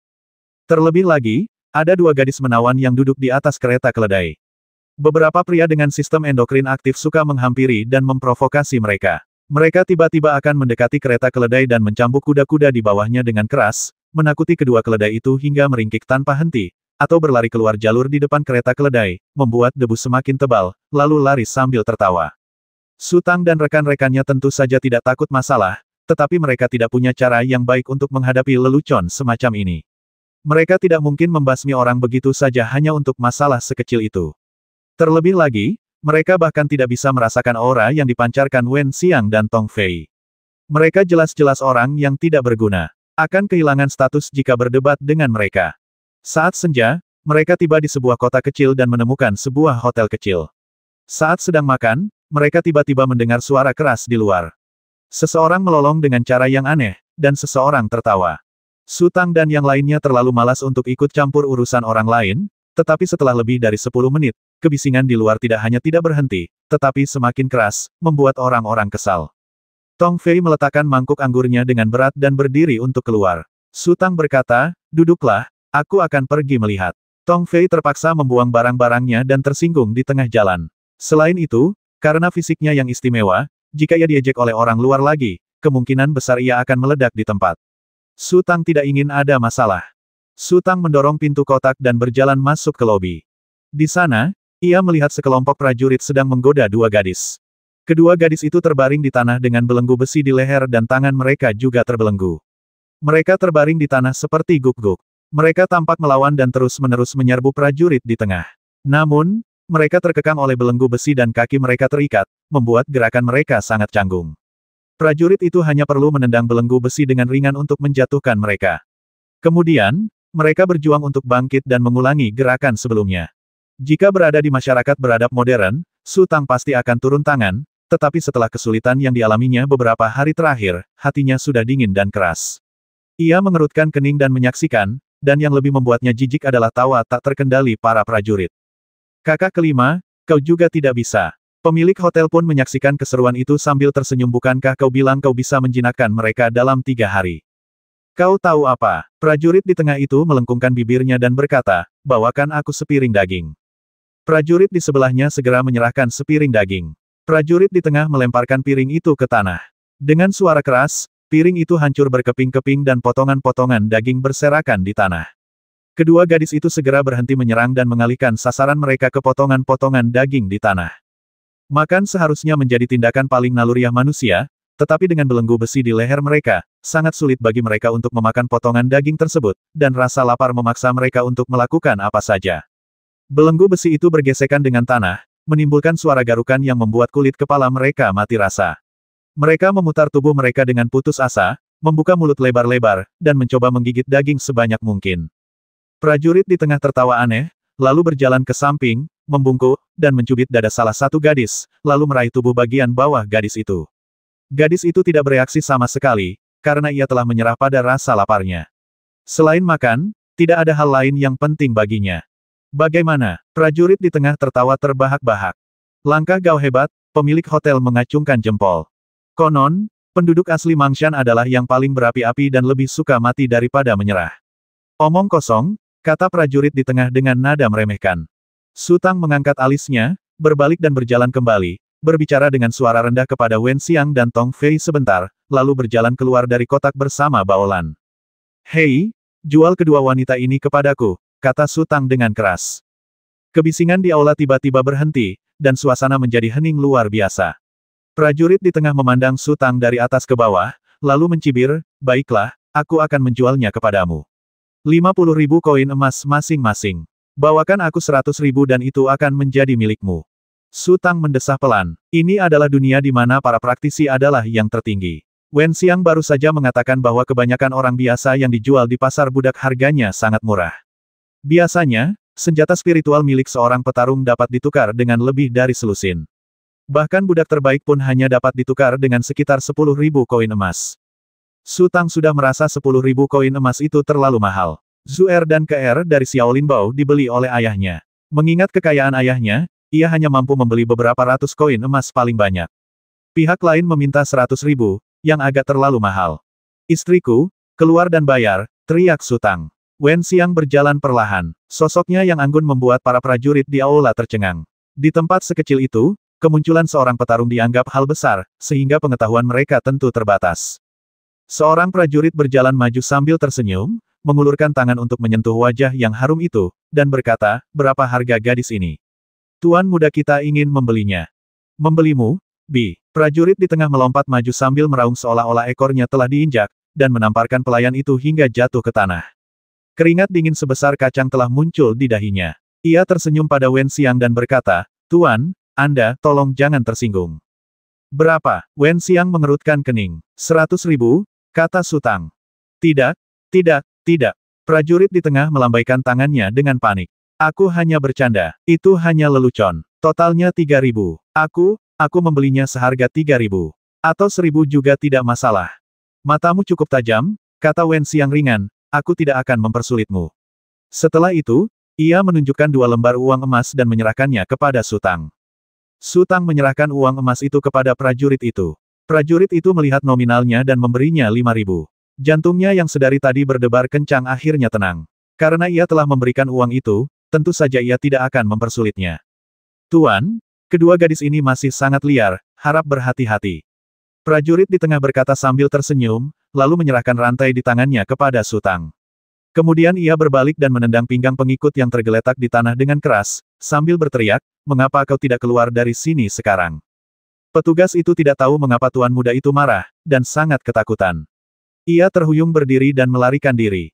Lepaskan belenggu besi dari leher mereka, kata Su Tang. Tuan, ini sangat berbahaya. Tidak apa-apa, kata Su Tang, buka saja saat aku menyuruhmu. Sang prajurit tak punya pilihan selain melepaskan belenggu besi di leher kedua gadis itu. Ia lalu menjauh, dan orang-orang yang menonton di aula pun ikut menjauh. Mereka tahu bahwa selama beberapa hari terakhir, kedua gadis itu seperti guk-guk gila, menerkam dan menggigit siapapun yang mereka lihat. Kini setelah belenggu besi dilepas, mereka tak bisa mengambil risiko apapun. Namun, kedua gadis itu begitu fokus pada dagingnya sehingga mereka tidak memperhatikan orang lain. Mereka makan seperti orang gila dan entah sudah berapa hari mereka kelaparan. Su Tang mengeluarkan koin emas dan melemparkannya kepada pemilik penginapan. Ia ingin memintanya mencari makanan lagi, tetapi kemudian ia berubah pikiran, berpikir jika ia terus makan seperti ini, ia akan mati mendadak. Ia berkata, pergi dan ambilkan sup. Pemilik penginapan juga menyadari bahwa latar belakang Su Tang tidak sederhana. Setelah mengambil koin emas, ia bergegas ke dapur. Ketika keluar lagi, ia memegang tong kayu. Khawatir Su Tang akan salah paham, ia tersenyum dan menjelaskan, Tuan, ini sup yang baru direbus. Saya tidak menemukan yang cocok, jadi. Su Tang mengangguk, lalu melangkah maju untuk mengambil tong kayu dan dengan lembut meletakkannya di samping kedua gadis itu. Setelah selesai memakan potongan daging di tanah, kedua gadis itu mengalihkan perhatian mereka ke tong kayu. Itu adalah sup ikan, dan aromanya sangat lezat.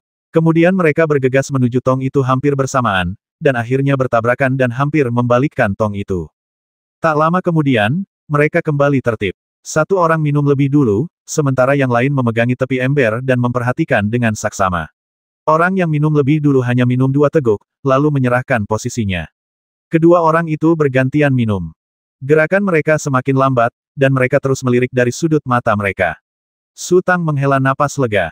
Ia hanya khawatir penduduk asli Mangshan terlalu kasar dan sulit diajak bicara. Karena mereka memiliki tingkat kecerdasan tertentu, semuanya akan jauh lebih mudah. Oke, Su Tang berjalan mendekat, mengambil tong itu, dan meletakkannya di atas meja. Lalu ia mengulurkan tangannya kepada prajurit itu dan berkata, berikan kuncinya.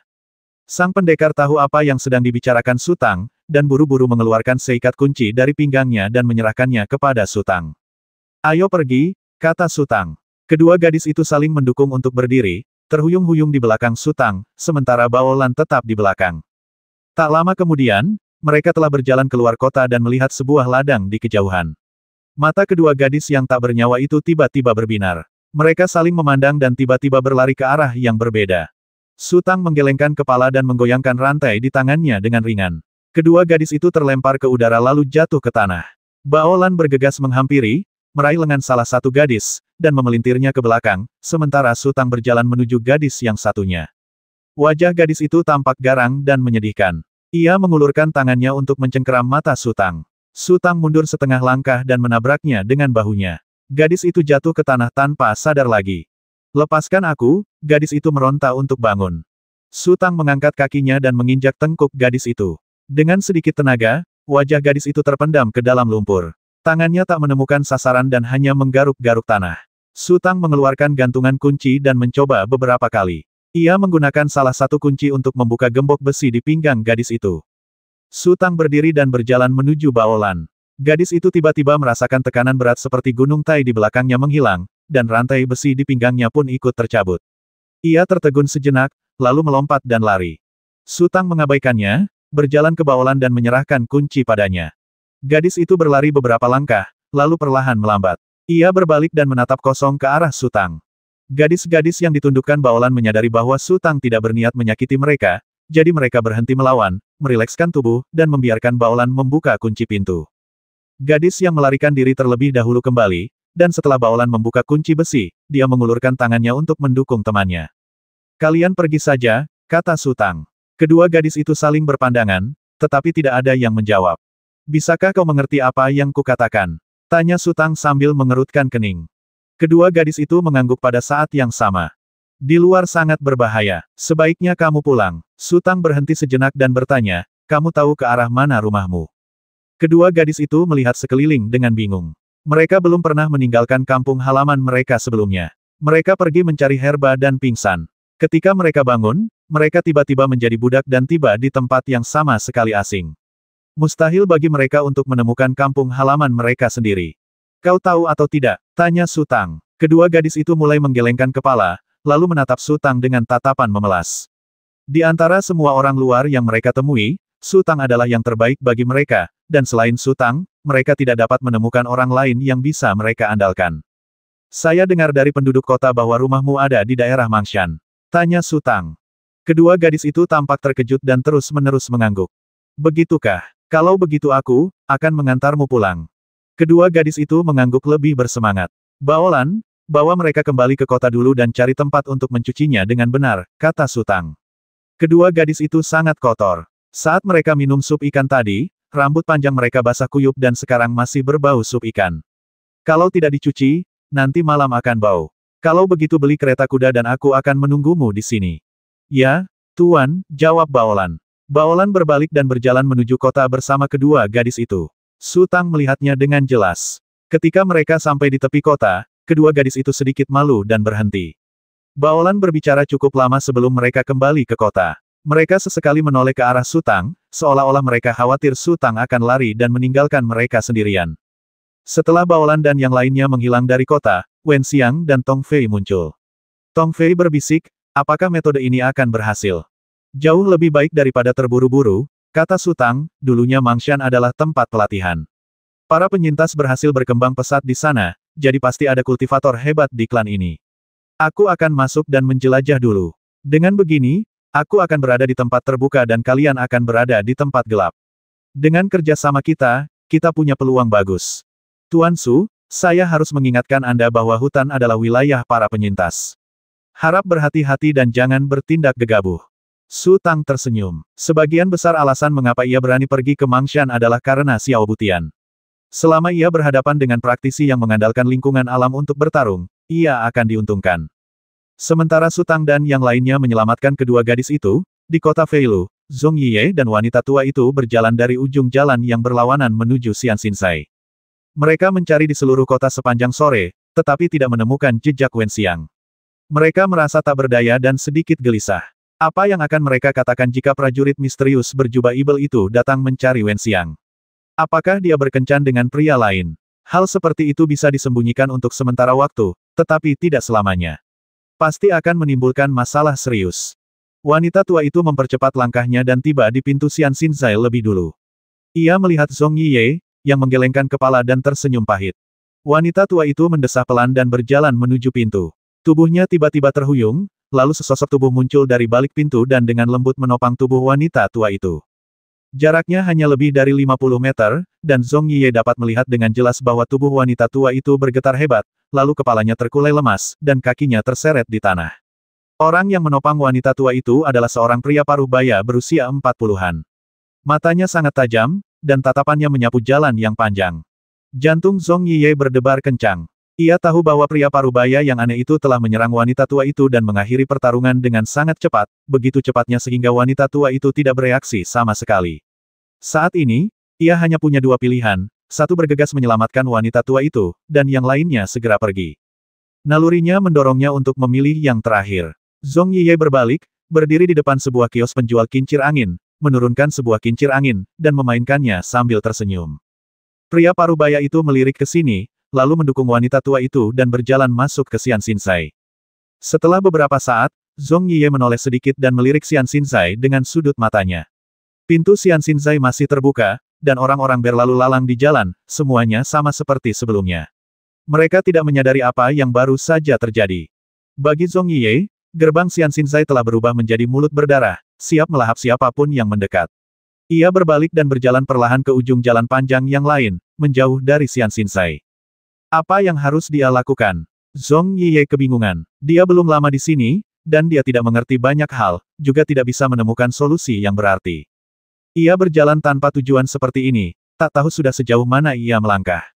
Di depannya, ada dua gerombolan preman yang sedang berkelahi. Banyak orang berkumpul di kedua sisi jalan untuk menyaksikan keseruan itu.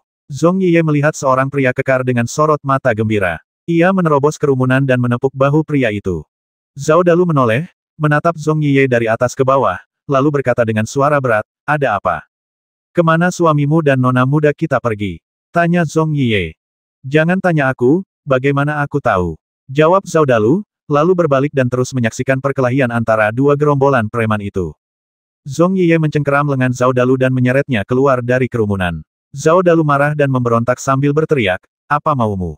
"Sesuatu yang besar terjadi," kata Zhong Yiye. Zhao Dalu tertegun, menyerah melawan, dan mengikuti Zhong Yiye ke sudut jalan.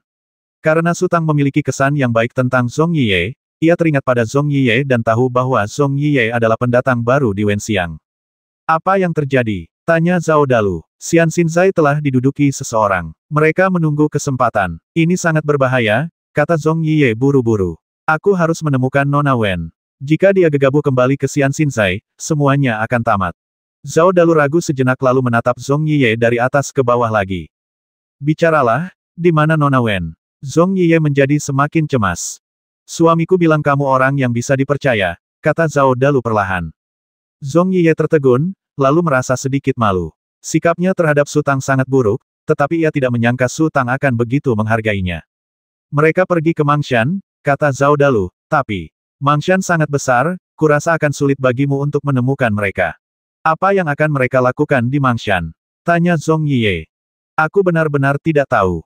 Zhao Dalu menggelengkan kepalanya. "Aduh." Zhong Yiye menghela napas, berbalik dan melangkah beberapa langkah, lalu berkata, "Jika kau bertemu suamimu, pastikan untuk memberitahunya agar tidak pergi ke Xian Xinzai."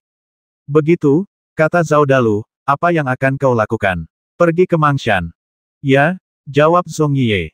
"Dia harus pergi, entah dia menemukannya atau tidak, dia harus mencobanya." "Suamiku pasti bersama Nona Wen," kata Zhao Dalu, "kamu pergi dulu. Aku harus menunggu kedua saudaraku. Setelah mereka tiba, kita akan pergi." Su Tang memutuskan untuk berangkat semalaman. Kedua gadis itu sudah mandi dan berpakaian. Mereka bersih dan anggun, tidak terlalu rupawan, tetapi juga tidak jelek. Su Tang bukanlah orang yang banyak bicara, dan ia jarang berbicara. Kedua gadis itu bahkan lebih pendiam, selalu mengekspresikan diri dengan menggelengkan kepala dan mengangguk. Suara sekecil apapun dari luar akan langsung membuat mereka tegang, dan kemudian butuh beberapa saat bagi mereka untuk tenang. Jelas bahwa selama menjadi budak, mereka telah mengalami banyak siksaan dan kejutan. Gadis yang lebih tinggi bernama Xiaoya, dan nama gadis yang satunya agak aneh, Yi Tiao. Ketika Su Tang pertama kali mengetahui nama mereka, ia diam-diam mengeluh sejenak, berpikir akan lebih baik jika mereka dipanggil Yao Ji saja. Wen Xiang dan Tong Fei mengikuti kereta itu dari kejauhan, yang tidak dihitung sebagai menguntit, karena Baolan akan meninggalkan bekas setiap kali kereta itu bergerak dalam jarak tertentu. Beberapa hari kemudian, mereka akhirnya sampai di Mangshan. Su Tang meninggalkan mobilnya dan berjalan masuk ke hutan. Ketika mereka sampai di pegunungan, kedua gadis itu hidup kembali dan tampak jauh lebih bahagia. Apalagi Su Tang, ia tentu saja akan menyukai apapun yang disukai si kecil. Baolan adalah seorang pertapa dari sekte naturalisme dan juga terbiasa berlatih di pegunungan. Namun, memasuki Mangshan bukan berarti menemukan rumah kedua gadis itu. Mangshan membentang ribuan mil dengan banyak puncak tinggi, dan penduduk asli Mangshan hanya menempati beberapa puncak bukit. Siang itu, beberapa orang beristirahat di tepi sungai. Barulah kedua gadis itu benar-benar percaya pada Su Tang. Jika dia punya niat jahat lain atau mencoba menipu mereka, dia pasti tidak akan mengirim mereka ke sini. Mereka punya cukup alasan untuk percaya bahwa mereka telah bertemu pria paling baik di dunia. Baolan merasa lega, seharusnya ia melayani Su Tang, tetapi semua pekerjaan telah diambil alih oleh kedua gadis itu. Seperti sekarang, seorang gadis memanjat pohon untuk memetik buah-buahan liar, sementara yang lain mencari-cari di dahan-dahan. Ia baru saja menemukan sarang telur burung pegar dan hendak membuat api unggun untuk memanggangnya. Tak lama kemudian, kedua gadis itu kembali. Xiaoya meminta batu api kepada Baolan, menyalakan api unggun, lalu dengan hati-hati meletakkan telur burung pegar satu per satu ke dalam api. Su Tang juga pernah memanggang telur dengan cara ini saat berada di Yunsuais. Telur bisa dipanggang dalam beberapa menit, tetapi kebanyakan telur akan retak. Gadis kecil itu bertepuk tangan, berjalan mendekati Su Tang lagi, dan mengulurkan tangan untuk membuka kancing bajunya.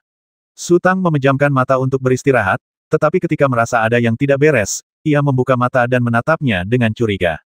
Ini kotor, perlu dicuci, kata Xiaoya sambil tersenyum. Tidak perlu, Su Tang menggelengkan kepalanya. Kalau begini, kamu akan digigit serangga, jelas Xiaoya. Serangga, tanya Su Tang bingung. Serangga jenis apa? Pada saat ini, Yi Tiao juga datang. Ia lebih lugas dan mengulurkan tangan untuk membuka kancing celana Su Tang. Su Tang mendorongnya ke atas dan ke bawah, tampak sedikit malu. Baolan memperhatikan dari samping dan tersenyum sambil menutup mulut dengan tangan. Itu ramuan, kau harus mengoleskannya ke pakaianmu. Gadis kecil itu berbalik dan menunjuk ke tumpukan rumput hijau yang dikumpulkan di tepi sungai, lalu berkata dengan serius. Ya, Yi Tiao pun mengangguk penuh semangat. Melihat kedua gadis itu begitu serius, Su Tang tahu pasti ada sesuatu yang disembunyikan, jadi ia membiarkan mereka melakukannya. Akhirnya, mereka melepas sepatu bot Su Tang. Su Tang berterbuka dada, hanya mengenakan celana dalam. Ia mengedipkan mata pada Baolan, dan Baolan segera menghampirinya. Su Tang mengulurkan tangannya, dan anak kecil yang cemberut itu merangkak keluar dari telapak tangannya dan bersembunyi di kerah Baolan. Kedua gadis itu berjongkok di tepi sungai dan mulai mencuci pakaian dan sepatu bot. Mereka menggali lubang pasir di tepi sungai. Setelah mencuci, mereka tidak terburu-buru mengeringkan pakaian. Sebaliknya, mereka melemparkan pakaian dan sepatu bot ke dalam lubang pasir, mengisinya dengan air, lalu mulai mengunyah rumput dengan tangan. Setelah mengunyahnya hingga hancur, mereka melemparkan lumpur rumput ke dalam air. Sepertinya kita tidak bisa pergi hari ini, kata Su Tang, bersiaplah dan istirahatlah di sini. Saya mengerti, jawab Baolan. Ketika kedua gadis itu hampir selesai, Xiaoya pergi ke hutan, sementara Yi Tiao berlari ke arah Baolan dan mulai menanggalkan pakaian Baolan tanpa mengucapkan sepatah kata pun.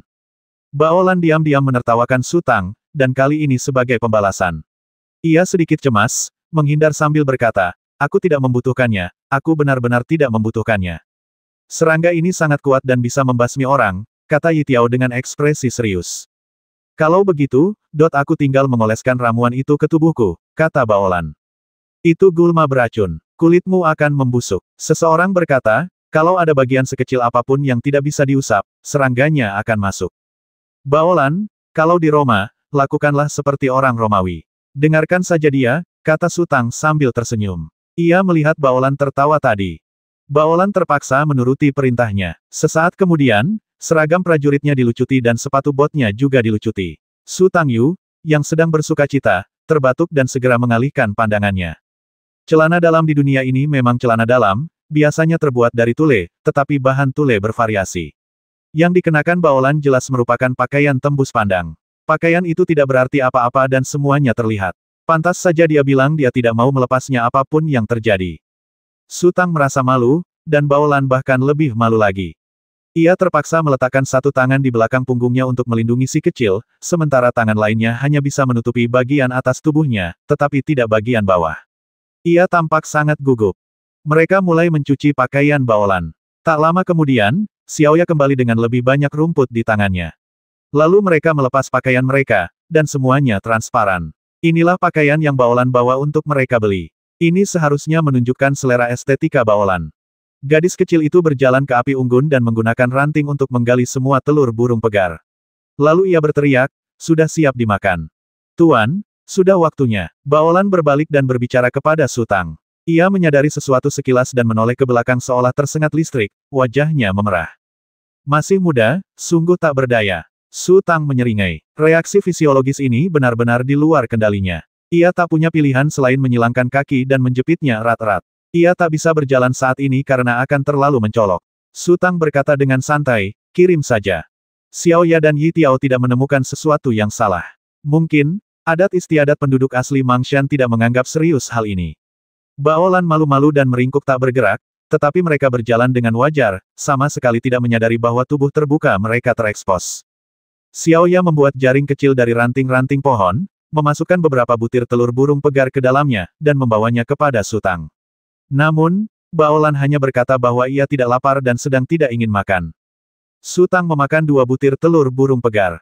Ketika mengambil telur ketiga, ia mengerutkan kening dan tiba-tiba berkata, Baolan, hati-hati. Baolan tertegun sejenak, lalu buru-buru mengambil busur panjangnya. Busur panjangnya telah hancur, dan Tong Fei tidak dapat memperbaikinya sepenuhnya, sehingga efektivitas tempurnya sangat berkurang. Namun, ia tidak memiliki senjata lain yang berguna. Su Tang berdiri, dan pada saat ini, seberkas cahaya hitam melesat keluar dari hutan, hanya 2 yang melesat ke arah Su Tang, dan sisanya melesat ke arah Baolan. Sosok Su Tang melesat dan ia tiba di depan Baolan, dengan cahaya pedang di tangannya. Meskipun hujan panah itu sangat cepat, ia berada di atas angin dan bisa dengan mudah menghindarinya. Namun, Baolan ada di belakangnya, jadi ia hanya bisa menangkisnya. Klang-klang-klang, pedang Taiso di tangan Su Tang membuka tirai cahaya, menghalangi semua aliran cahaya yang masuk. Sesaat kemudian, Baolan berseru kaget. Garis-garis cahaya hitam itu terbang keluar dan mendarat di tanah, berubah menjadi ular sepanjang sekitar 1 kaki, dengan kepala terangkat dan ekor bergoyang-goyang, lidah mereka menjulur keluar, dan mengeluarkan suara mendesis. Melihat kepala ular hitam itu berbentuk segitiga dan setajam anak panah, Baolan segera menyadari bahwa ular ini kemungkinan besar sangat berbisa. Tuan, hati-hati, mereka semua ular berbisa, teriak Baolan. Su Tang sedikit terkejut. Bahkan, dengan ketajaman penglihatannya, ia tahu bahwa semua anak panah itu adalah ular ketika melesat di udara, jadi ia menggunakan kekuatan yang sangat ringan untuk menghindari kebencian dan hanya ingin melukai ular-ular itu. Tanpa diduga, sisik ular-ular itu sekeras baja dan mereka tidak terluka sama sekali. Kita ini teman, jangan berkelahi atau memanah kami. Ketika gadis kecil itu melihat ular-ular itu, ia langsung melompat sambil melambaikan tangan dan berteriak. Apakah itu Suster Bei? Aku Tiao, aku Tiao. Tiao juga berteriak. Orang-orang di hutan tidak melancarkan serangan lagi. Setelah beberapa saat, lebih dari selusin sosok perlahan keluar dari hutan. Sosok yang berjalan di depan adalah seorang gadis berusia sekitar 21 atau 22 tahun. Ia mengenakan mantel bulu bermotif macan tutul di tubuh bagian atas, rok bermotif macan tutul di tubuh bagian bawah, dan bahkan sepatunya pun bermotif macan tutul. Di belakangnya, lebih dari selusin pria kuat mengikuti, semuanya menatap Su Tang dengan mata waspada. Para pria berpakaian sangat biasa, tetapi tabung panah yang tergantung di punggung mereka tampak sangat menakutkan. Tabung panah itu dipenuhi ular-ular hitam yang terus menari dan mendesis, sungguh menakutkan.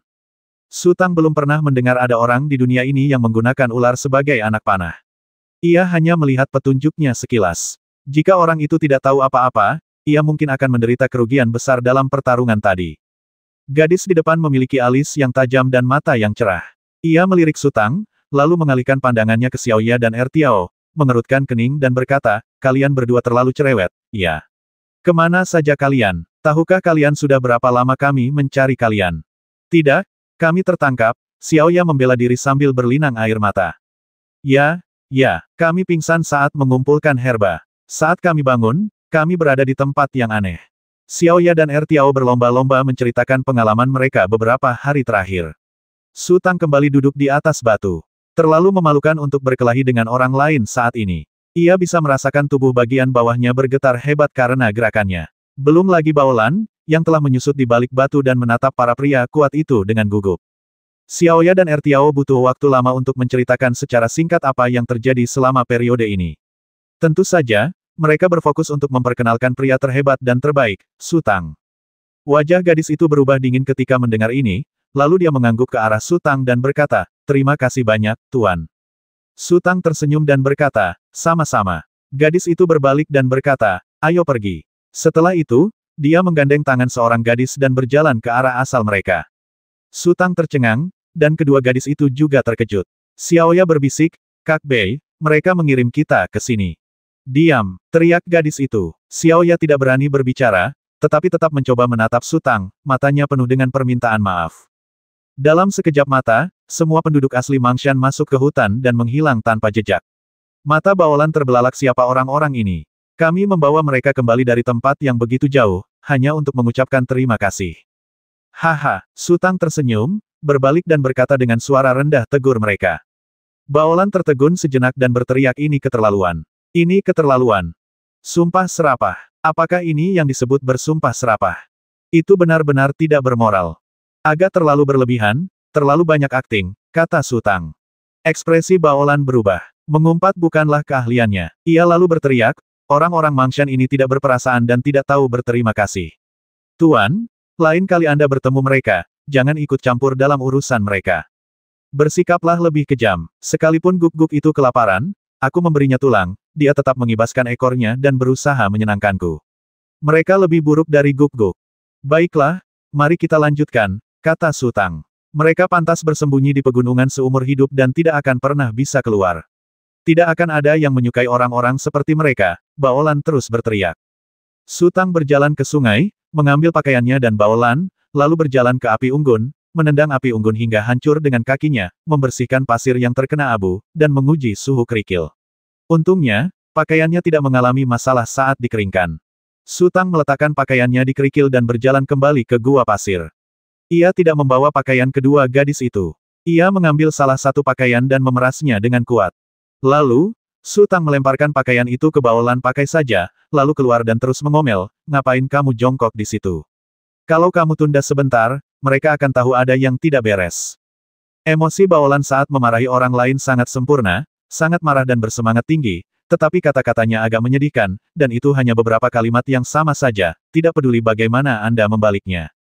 Setelah mengumpat selama lebih dari 10 menit, Su Tang akhirnya berkata, baiklah, bersiap-siaplah, dan istirahatlah di sini hari ini. Guru, apakah mereka masih di sini? Bisik Baolan.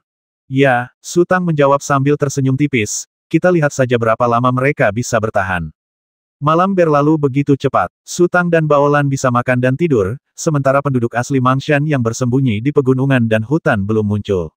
Mereka mungkin sangat waspada terhadap semua orang luar dan tidak ingin berinteraksi dengan siapapun. Namun, Su Tang mengerti bahwa jika penduduk asli Mangshan benar-benar ingin mengusirnya, tidak perlu mengirim siapapun untuk tetap tinggal. Saat fajar menyingsing, Su Tang dan Baolan berkemas sebentar dan berjalan pulang, menjauh dari penduduk asli Mangshan yang bersembunyi di seberang sungai. Su Tang mengungkapkan makna yang sangat jelas, dia tidak tertarik pada Mangshan dan ingin pergi. Setelah beberapa saat, penduduk asli Mangshan berkumpul untuk berdiskusi sejenak. Gadis yang mengenakan mantel kulit macan tutul kemarin menyeberangi sungai sendirian dan berputar ke depan dari sisi sungai. Dengan Little Bit di dekatnya, Su Tang dapat dengan jelas merasakan semua reaksi penduduk asli Mangshan. Ia berpura-pura tidak tahu apa-apa dan terus berjalan bersama Baolan. Setelah sekitar 10 menit, Su Tang tiba-tiba berhenti dan melihat ke atas. Melihat jejaknya telah terekspos, gadis bermantel kulit macan tutul melompat turun dari dahan dan berdiri tegak di depan Su Tang. Apakah ada yang salah? Su Tang mengerutkan kening, ekspresinya sedikit tidak senang. Tuan Su, kata gadis bermantel kulit macan tutul itu dengan hormat, saya bersikap kasar kemarin. Suku saya sedang menghadapi beberapa masalah mendesak akhir-akhir ini, jadi kami harus lebih berhati-hati.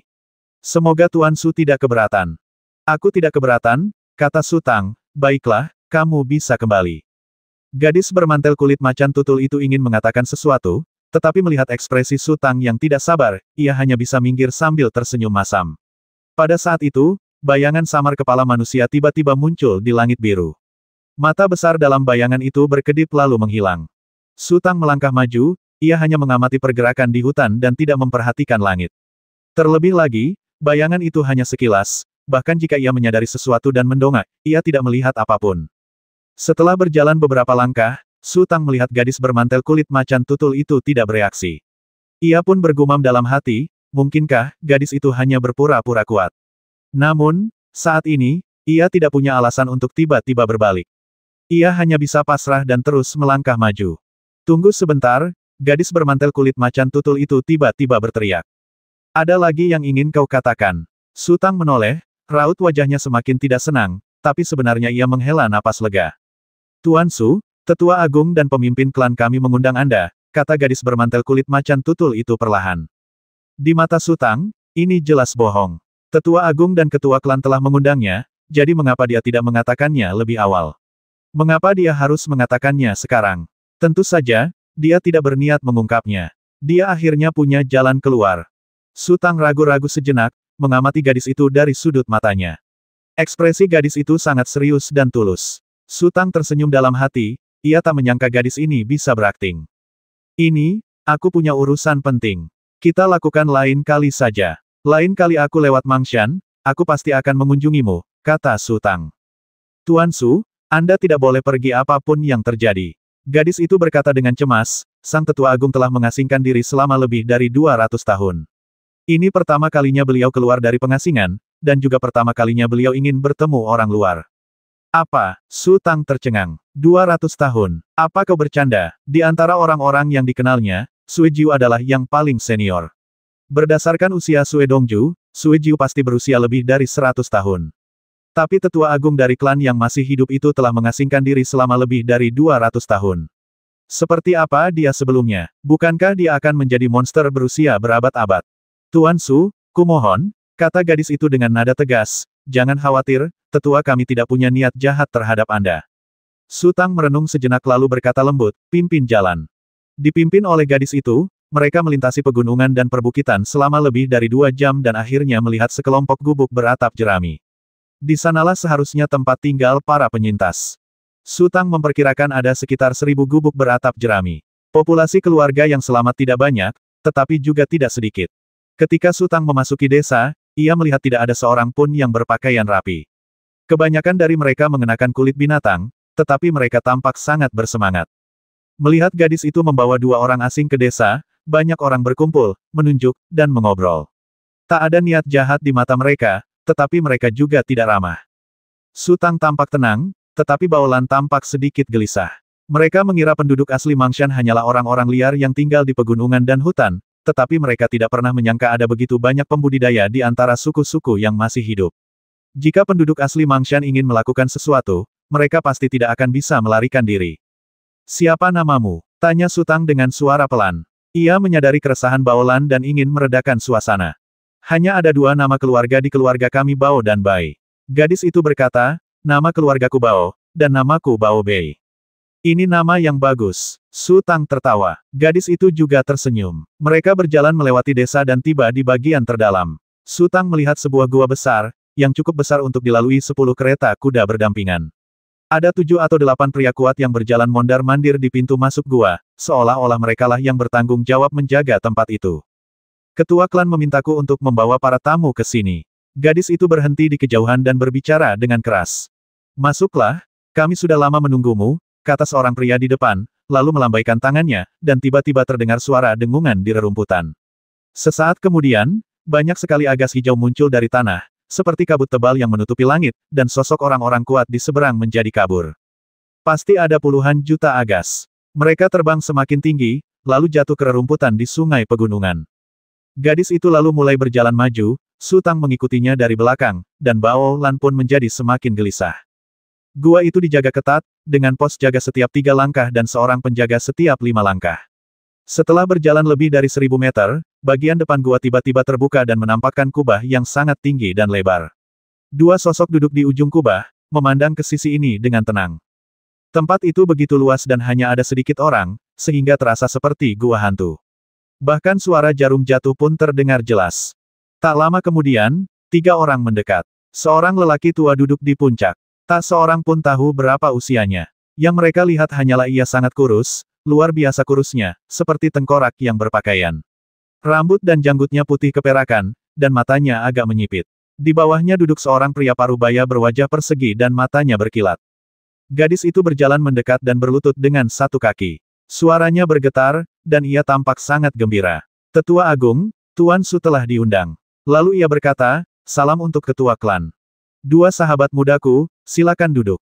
Pria tua itu melambaikan tangannya. Lengannya semakin layu, membuat Su Tang sedikit khawatir seluruh tubuhnya akan hancur jika ia bergerak lagi. Silakan duduk di sini. Pria parubaya itu berdiri dan memimpin jalan ke samping. Tempat duduk di sini sangat aneh, hanya ada meja kecil dan bangku kecil, yang sama sekali tidak dapat menampung 2 orang.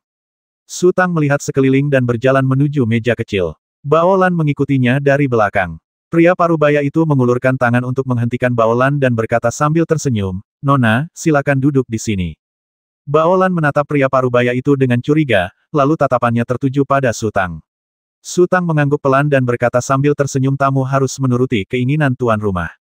Baolan berjalan ke meja dan baru saja duduk ketika sebuah lilin emas di atas meja tiba-tiba memancarkan cahaya terang. Nyala api yang menari-nari itu tiba-tiba berubah menjadi pilar api dan melesat ke langit. Baolan terkejut, tetapi Su Tang menoleh ke arah Baolan, tetapi terus bergerak maju. Pada saat ini, lilin di meja kecil Su Tang tiba-tiba meledak, dan gelombang api yang berkobar menyembur keluar, langsung menyelimuti seluruh kubah raksasa. Dengan kecepatan Su Tang, ia tidak punya waktu untuk bereaksi, dan sia-sia saja bereaksi. Seluruh kubah dipenuhi api, dan ia tidak punya cara untuk menghindarinya. Jika Baolan menyebabkan pilar api, maka Su Tang menyebabkan letusan gunung berapi. Api menyambar, dan sosok Su Tang masih melangkah maju dengan ekspresi kaku.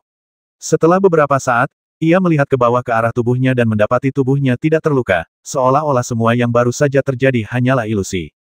Penatua Agung, apa maksudmu? Tanya Su Tang perlahan. Sahabatku, ini bukan salahku, ini salahmu. Pria tua itu tertawa serak. Dia. Pria parubaya itu menunjukkan ekspresi ngeri dan menunjuk Su Tang Tetua Agung, dia. Takdir surga sungguh tak terduga. Pria tua itu mendesah, lalu mengulurkan tangannya dan menariknya ke depan. Sebuah tirai tipis muncul dari udara tipis, membelah seluruh kubah menjadi 2. Ada 2 sosok di dalam tirai tipis itu. Yang tinggi adalah Wen Xiang, dan yang pendek dan tebal adalah Tong Fei. Mereka sedang membicarakan sesuatu. Su Tang hampir tak bisa bernapas. Metode misterius ini telah mengungkap kekuatan lawan. Dia punya perhitungan sendiri untuk datang ke Mangshan kali ini.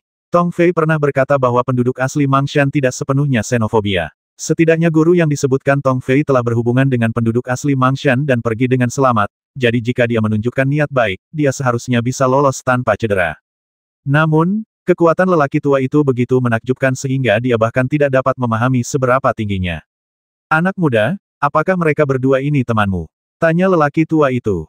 Ya, Su Tang merasakan kepahitan di mulutnya. Penyangkalan tak ada gunanya. Perbedaan kekuasaan bisa menentukan segalanya. Mungkin lebih baik jika ia mengakuinya. Fakta bahwa ia tidak dibakar hidup-hidup membuktikan bahwa lelaki tua itu tidak berniat membasmi. Jika ia menyangkalnya, bagaimana jika lelaki tua itu mengira Wen Xiang dan Tong Fei sebagai penyusup yang berniat jahat? Mereka pasti sudah mati. Nak, pergilah dan undang para tamu masuk, kata lelaki tua itu. Bersikaplah baik dan jangan biarkan siapapun salah paham. Baik, Tetua Agung, jawab gadis itu dengan suara keras, raut wajahnya tampak sangat gembira, lalu dia melangkah keluar. Tetua Agung, kurcaci itu, seharusnya berada di gunung belakang beberapa bulan yang lalu, kata pria parubaya itu dengan ragu-ragu. Jangan bahas itu. Pria tua itu melambaikan tangannya dan berkata sambil tersenyum, karena mereka bersamamu, sahabat muda, mereka semua adalah tamu kita. Beberapa pelayan keluar dari lubang samping dan meletakkan sake serta buah-buahan di meja kecil Su Tang dan Baolan. Namun, Su Tang sama sekali tidak berselera makan dan hanya bisa menunggu dengan cemas. Hampir 2 jam kemudian, gadis itu masuk lagi, diikuti oleh Wen Xiang dan Tong Fei. Su Tang dan Wen Xiang saling memandang dengan bingung. Wen Xiang bertanya kepada Su Tang mengapa ia mengungkapkan keberadaan mereka. Su Tang tersenyum pahit. Informasi yang ia dapatkan terlalu banyak untuk disampaikan hanya melalui kontak mata. 190.